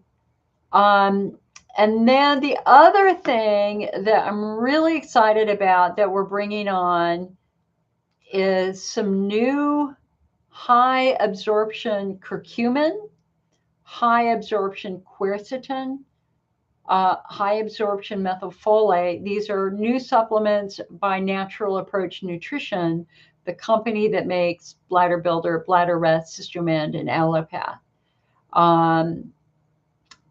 And we also have Endometrio, which was their product to help with endometriosis. And for the guys out there, we now have Uroprostis for men struggling with prostate issues. So those are halfway on our website. They're not on the front page of the menus yet, but they're actually on the website. Hopefully tonight I will get them on the menus. I just kind of had a meltdown on Friday when I was doing it and just started crying, and I just kind of had to walk away. So that's what's happening in the IC Network shop. Our magazine is at the typesetter now. I mean, it's at the printer now. It's done. And so the IC Optimist Spring Magazine will be mailed this week to our members, or You will find it in your on your member page as soon as I get it up there. That's my big project for tomorrow. Our summer magazine, it might be combined with our fall magazine. I have to wait and see how I do with the surgery, but we're already in the process of working on articles for our summer magazine. So things are busy in the IC Network shop, in the IC Network. Denise says she's been waiting for the new balm. It's here, girl. It's here. I love bringing these new products on, because the thing is that you're stuck at home. You have no idea that there are things that can actually ease some of that burning down there. And it's very confusing here because there are so many women who struggle with vaginal burning, vulvar burning, and they don't know why. And they're thinking infection, or IC, when in fact it's just dryness. We call it the genitourinary syndrome of menopause.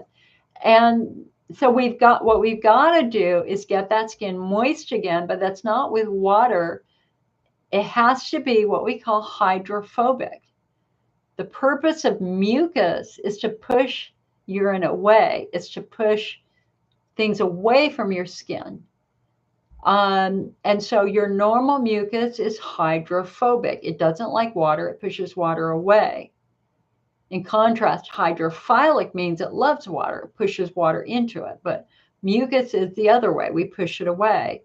And so vulva balm, and these vulva balms are oil-based, and you can use them all day. You use them several times a day. And they sit on your skin, and they just act as a barrier, and they push urine away so urine can't irritate that skin. And every week this comes up. Every week we have a patient call who's struggling with burning. They're struggling with burning, and they don't know why. And it's all down to very, very simple estrogen loss. It could be because you're on birth control, could be because you're on Lupron, or could be because you've had a hysterectomy, or you're just of an age. But your skin needs estrogen to produce mucus. And if you don't have the estrogen, your skin starts to dry out. And as it dries out, it allows urine to get where it's not supposed to get. And that irritates the nerves, causes the burning, causes all that superficial irritation that is known to be quite common in women as they get older. For men are not quite as skin driven as women are. It's a burden we get to carry more than men.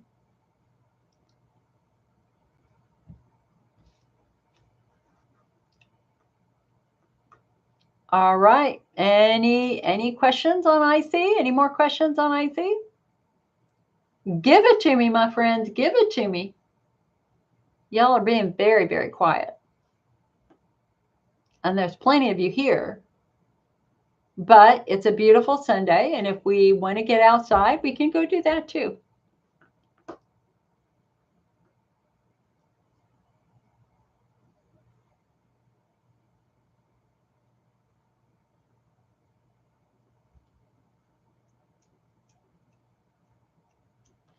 Let's do this. Let me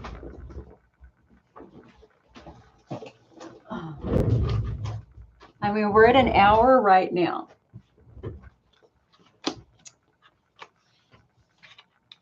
Which would be normal. Let me go through some case studies. And let's just share some case studies here.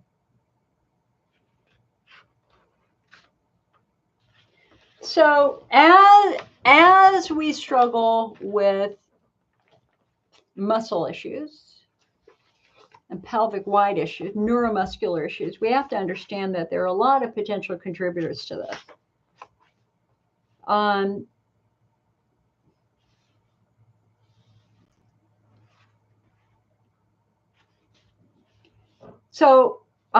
These are case studies found in this fabulous book, Breaking Through Chronic Pelvic Pain, by Dr. Jerome Weiss.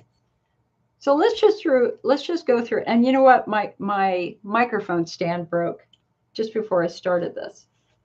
So let's go through a couple of these case studies.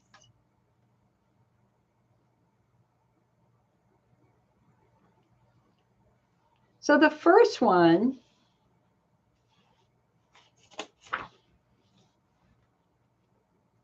here, hold on a sec. Let's find a couple of good ones here.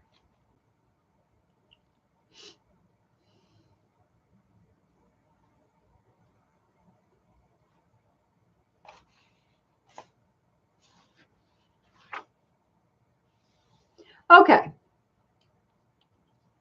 Peter's story. So when we're thinking about tight pelvic floor muscles, we have to understand that for some people, the muscles stay tight because there's a problem with maybe a bad hip, bad SI joint, bad knee, one leg longer than the other, or a bad foot. So here's Peter's story. The case of a 46-year-old physician named Peter demonstrates how a toe bone connects to the hip bone that connects to the pelvic floor. He came to my office complaining that he'd been suffering for a year and a half with increased pain in his coccyx, buttocks, sacrum, and sit bones while sitting. The pain had become so excruciating, as high as a 10 on a scale of 10, that he was being treated with a potent narcotic and had been forced to modify his medical practice so that it was less physically demanding. 3 years prior to Peter seeing me, he began experiencing severe pain under the right second toe bone.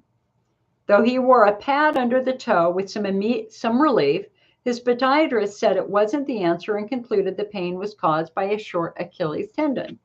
So in March 2008, Peter had 2 combined procedures, one to lengthen both Achilles tendons and the other to repair the right toe bone. This needless surgery only made the foot pain worse, possibly by damaging a nerve. It was then that he began to notice progressive pain in the pelvic region that he complained about when he arrived at our clinic. This had been vaguely identified as a complex regional pain syndrome, which refers to pain maintained by the sympathetic nervous system. So when I examined Peter, I found bilateral Morton's toes with all the trimmings, meaning calluses under the second toes, bunions, and overpronation. These related foot findings were most likely the root cause of his pain, having generated the fallout that might be expected. This included trigger points in his gluteus medius, obturator internus, and piriformis muscles. And if that were not enough, the dysfunctional obturator internus that originates inside the pelvis was compressing the pudendal nerve inside the sit bones, causing pain with sitting. The lower fascial margins of this problematic muscle folds over to form the Alcock's canal, through which the perineal branch, blah, blah, blah, blah, blah. You don't need to know that. Okay. Given the extensive presence of trigger points and the collateral nerve damage, one can readily understand Peter's pain. And after 3 nerve blocks and 4 months of pelvic floor physical therapy, including trigger point release and nerve mobilization, he was able to sit for 30 minutes without pain. We'd accomplished something, but not enough. On re-examination, after clearing the nerve pain, I located trigger points in different muscles that were the source of the rectal and coccygeal pain. He calls this peeling the onion to identify the underlying cause. 3 months later, following a series of new trigger point injections in combination with more physical therapy, he can now sit for 2 to 3 hours without pain and be on the elliptical trainer for 20 minutes. However, he still has a way to go. After 4 months of therapy, Peter could sit for 30 minutes without pain. After 7 months of therapy, he can sit for 2 to 3 hours and use an elliptical trainer. Now, here you go. Here's Kelly's story. Another recent patient provides a striking example of body-wide implications for Morton's toe. Morton's toe is when your second toe is longer than your big toe, and that disrupts how you carry weight. The way the human body is designed is the bigger the bone, the more weight it carries. So when your foot hits the ground, your big toe is supposed to carry the great majority of the weight of your body. And then the second toe carries like 10%, and the third, fourth, and fifth toe carry nothing. But if your second toe is longer than your big toe, it hits the ground first, so it carries more weight. The big toe isn't carrying any weight at all. Now the second toe is carrying weight. And it's not meant to carry that much weight. So what happens is you start to develop hammer toes because your toe is trying to grip the ground to handle the weight it's receiving. And then your other toes start to curl. So having your big toe, your second toe longer than your big toe actually messes up your pelvic floor and causes all sorts of other things because it completely messes with your body distribution and how weight is carried. So here's Kelly's story. At the young age of 26, Kelly had been suffering for 7 long years with vulvar pain during sex and had been plagued with lumbar, upper back, and jaw pain. She also had a history of right Achilles tendonitis after running a marathon. At the time of her first appointment with me, she was being treated by a physical therapist with vaginal dilators and was also receiving manual therapy for the back. And as I began my examination, the first thing I noticed was that Kelly had bilateral Morton's toes. There were calluses under the second toe, bunions, overpronation, as well as trigger points in her piriformis muscle that rotates the hip, and skin sensitivity around the sit bones and rectum. Hello, God, that's me, because I have this too. My internal examination then revealed a sensitive right pudendal nerve and a very tender right piriformis. When I attempted to manually release the piriformis internally, I found that it would not budge. In these stubborn cases, I revert to my acupuncture training. I applied acupressure to the point on the outside of Kelly's right thigh that her middle finger could touch, were she in the standing position. This point was extremely tender. Just as I was compressing it, Kelly thought to mention that she'd been suffering from right hip pain. The piriformis released with this simple acupuncture technique. The hip felt better and the pudendal nerve sensitivity disappeared, along with skin sensitivity around the sit bones and rectum. At this point, everything seemed to come together. Because of her back pain, I checked her muscle that attaches to the back and to the sides of the pelvic iliac bone. As suspected, it was tightened from trigger points that commonly refer pain to the lower back and sacrum. Now the light became even brighter. Kelly's Morton's toe was causing tension in her right iliotibial band, a thick tendon that runs along the outer side of the thigh, and this was the site of the tender acupoint mentioned that had upset the piriformis. Okay, this goes on and on, guys. This is a very technical one. Anyway, that's an example of what can cause tight pelvic floor muscles over time. And here's another thing that can cause tight pelvic floor muscles over time. If you have an ankle that rolls inward, look at the close-up. When we're trying to get to why your muscles are tight for so long, look at this close-up. On this side, we have a piriformis muscle that's very overstretched and tight. On this side, we have a normal piriformis muscle. What's the difference? What's the difference? On this side, we have an ankle that rolls in, which causes the leg to be at a greater angle, which causes the femur to be out to the side even more, which stretches out the piriformis muscle right there. So your feet can mess up your pelvic floor. Your feet can mess up your pelvic floor, and it can also mess up your bladder. Let's go to a direct bladder one.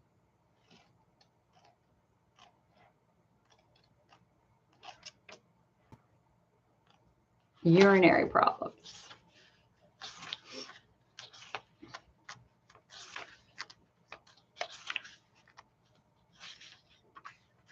Let me see if I can find a good one in here. Here we go. Here's a couple of them. Remember, 85% of IC patients are now thought to be neuromuscular in origin. 85%, not 15, 85. We're really focusing on muscles and nerves down. So here's Kira's story. Kira came to me at the age of 34 complaining that for about a year she'd been urinating every 1.5 to 2 hours during the day and 2 times at night. Though considered symptomatic, this frequency is moderate relative to what many patients can experience. What made it intolerable was the intense bladder and lower abdominal pain, 8 on a scale of 10, that accompanied urination and lasted for approximately an hour. Prior to the onset of these symptoms, she occasionally had gone up to 12 hours without voiding and had experienced no problems. Kira's history included many musculoskeletal issues dating back to high school when she was involved in a car accident. Low back pain began at the age of 21, requiring periodic adjustments. Her neck also went out just before urinary symptoms began. Upon examining her, I found 3 clinical signs of pudendal nerve irritation or injury. These were sensitivity to skin rolling, pinprick stress around the perineum and sit bones, and exquisite bilateral nerve sensitivity when lightly touched internally. In addition, the muscles of the entire pelvic floor were tight and loaded with trigger points. There were also internal trigger points in the hip rotators in both the piriformis and obturator internus, which can directly compress the pudendal nerve. Internal myofascial release performed at the time of my initial examination relaxed the muscles around the nerve. This almost completely cleared the skin and nerve sensitivity. Just that one treatment gave Kira dramatic relief in terms of her urinary frequency and bladder pain. After 3 treatments, the nerve sensitivity to touch had diminished over 50%. She was able to sleep 7 hours without voiding, and the urinary urgency and pain were gone. Then, to reduce tension around the pudendal nerves, I performed bilateral trigger point injections in the piriformis muscle attachment. After 2 months of treatment, the dysfunctional pelvic floor, perineal, and hip rotators had normalized, and the pudendal nerve had calmed down completely. And since then, this patient has continued to do well. This young woman was lucky to have received appropriate treatment for her pudendal neuralgia and associated muscle dysfunction within a year following the onset of her symptoms. Most patients suffer far longer than that because the cause of their problem is before the cause of their problem is finally identified and addressed. If a nerve injury is allowed to persist for an extended period of time, it can take a long time to fully recover. Let's do another one. Xandra. Very recently, 33-year-old Xandra consulted me for treatment of IC. 10 years prior to her appointment with me, she developed urinary urgency and frequency and urethral pain with voiding. At the time, she also had bladder pain with or without bladder fullness.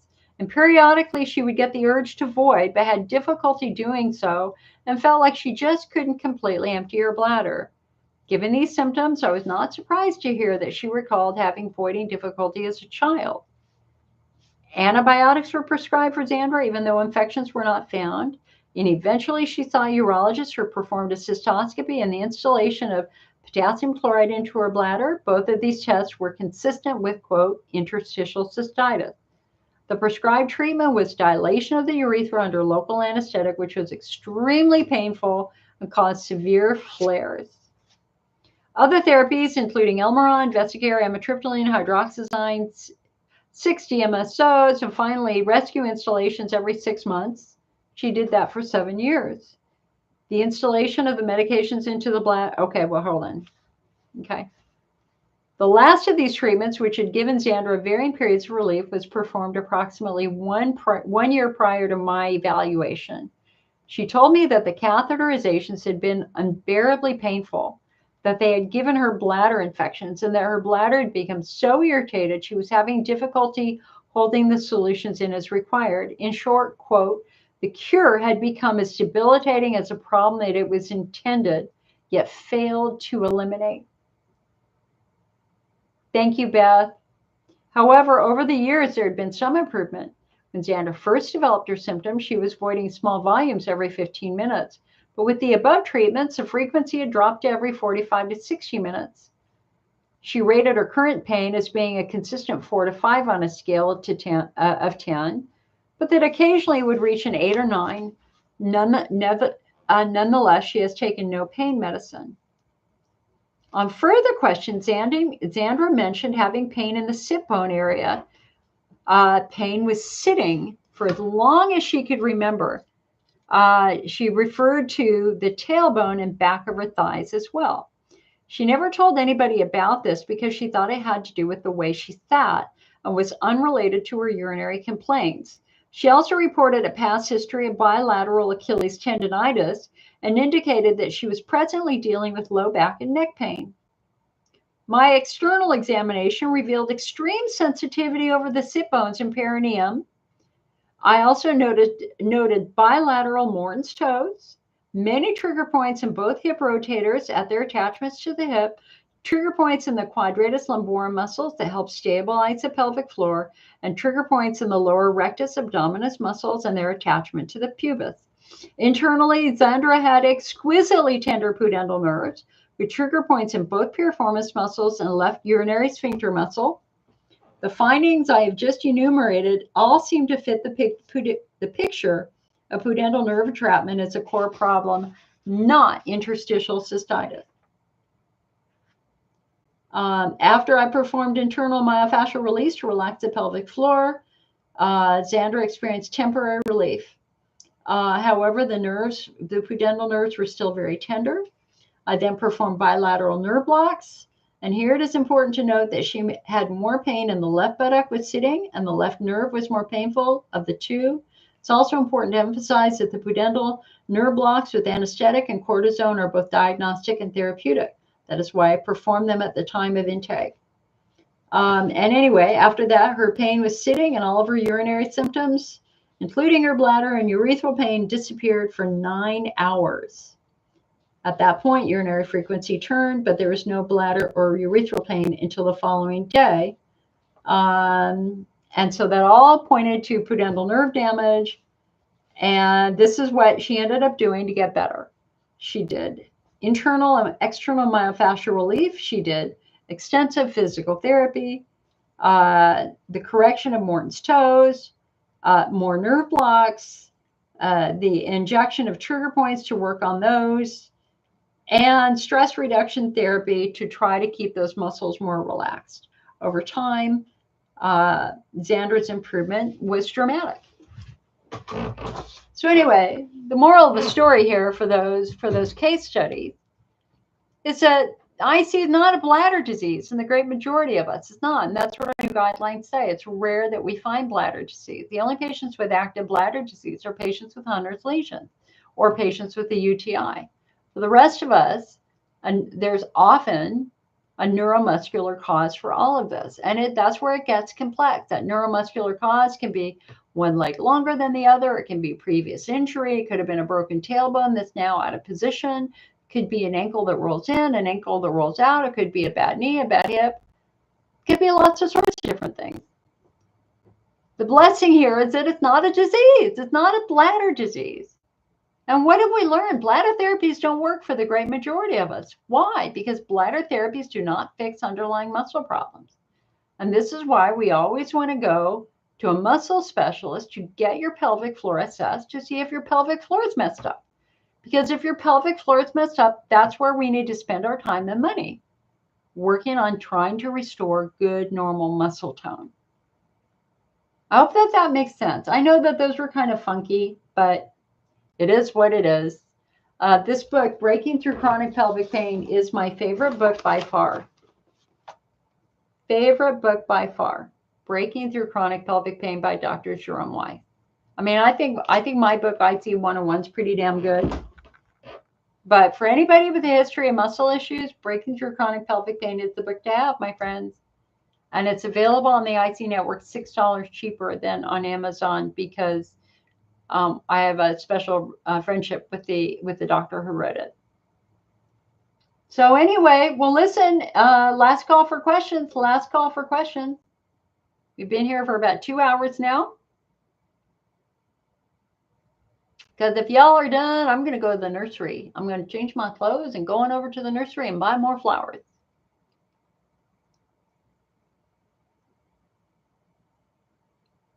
Last call for questions. Last call for questions. So again, my goal is to try to do a couple more meetings before my surgery. My surgery is on July 8th, although if they have a cancellation, it will be earlier. And then you will not see me for up to 2 months. I will continue to do my breast cancer vlogs, and I will continue to put IC stuff up in our masterclass because those are already filmed. But you're probably not going to see this face because this is going to be a very stressed face. Wish me luck. Double mastectomy. All right, I think we're done. So I'm going to say goodbye. I had to leave when you guys are, there's so many people here, but if you don't have questions for me,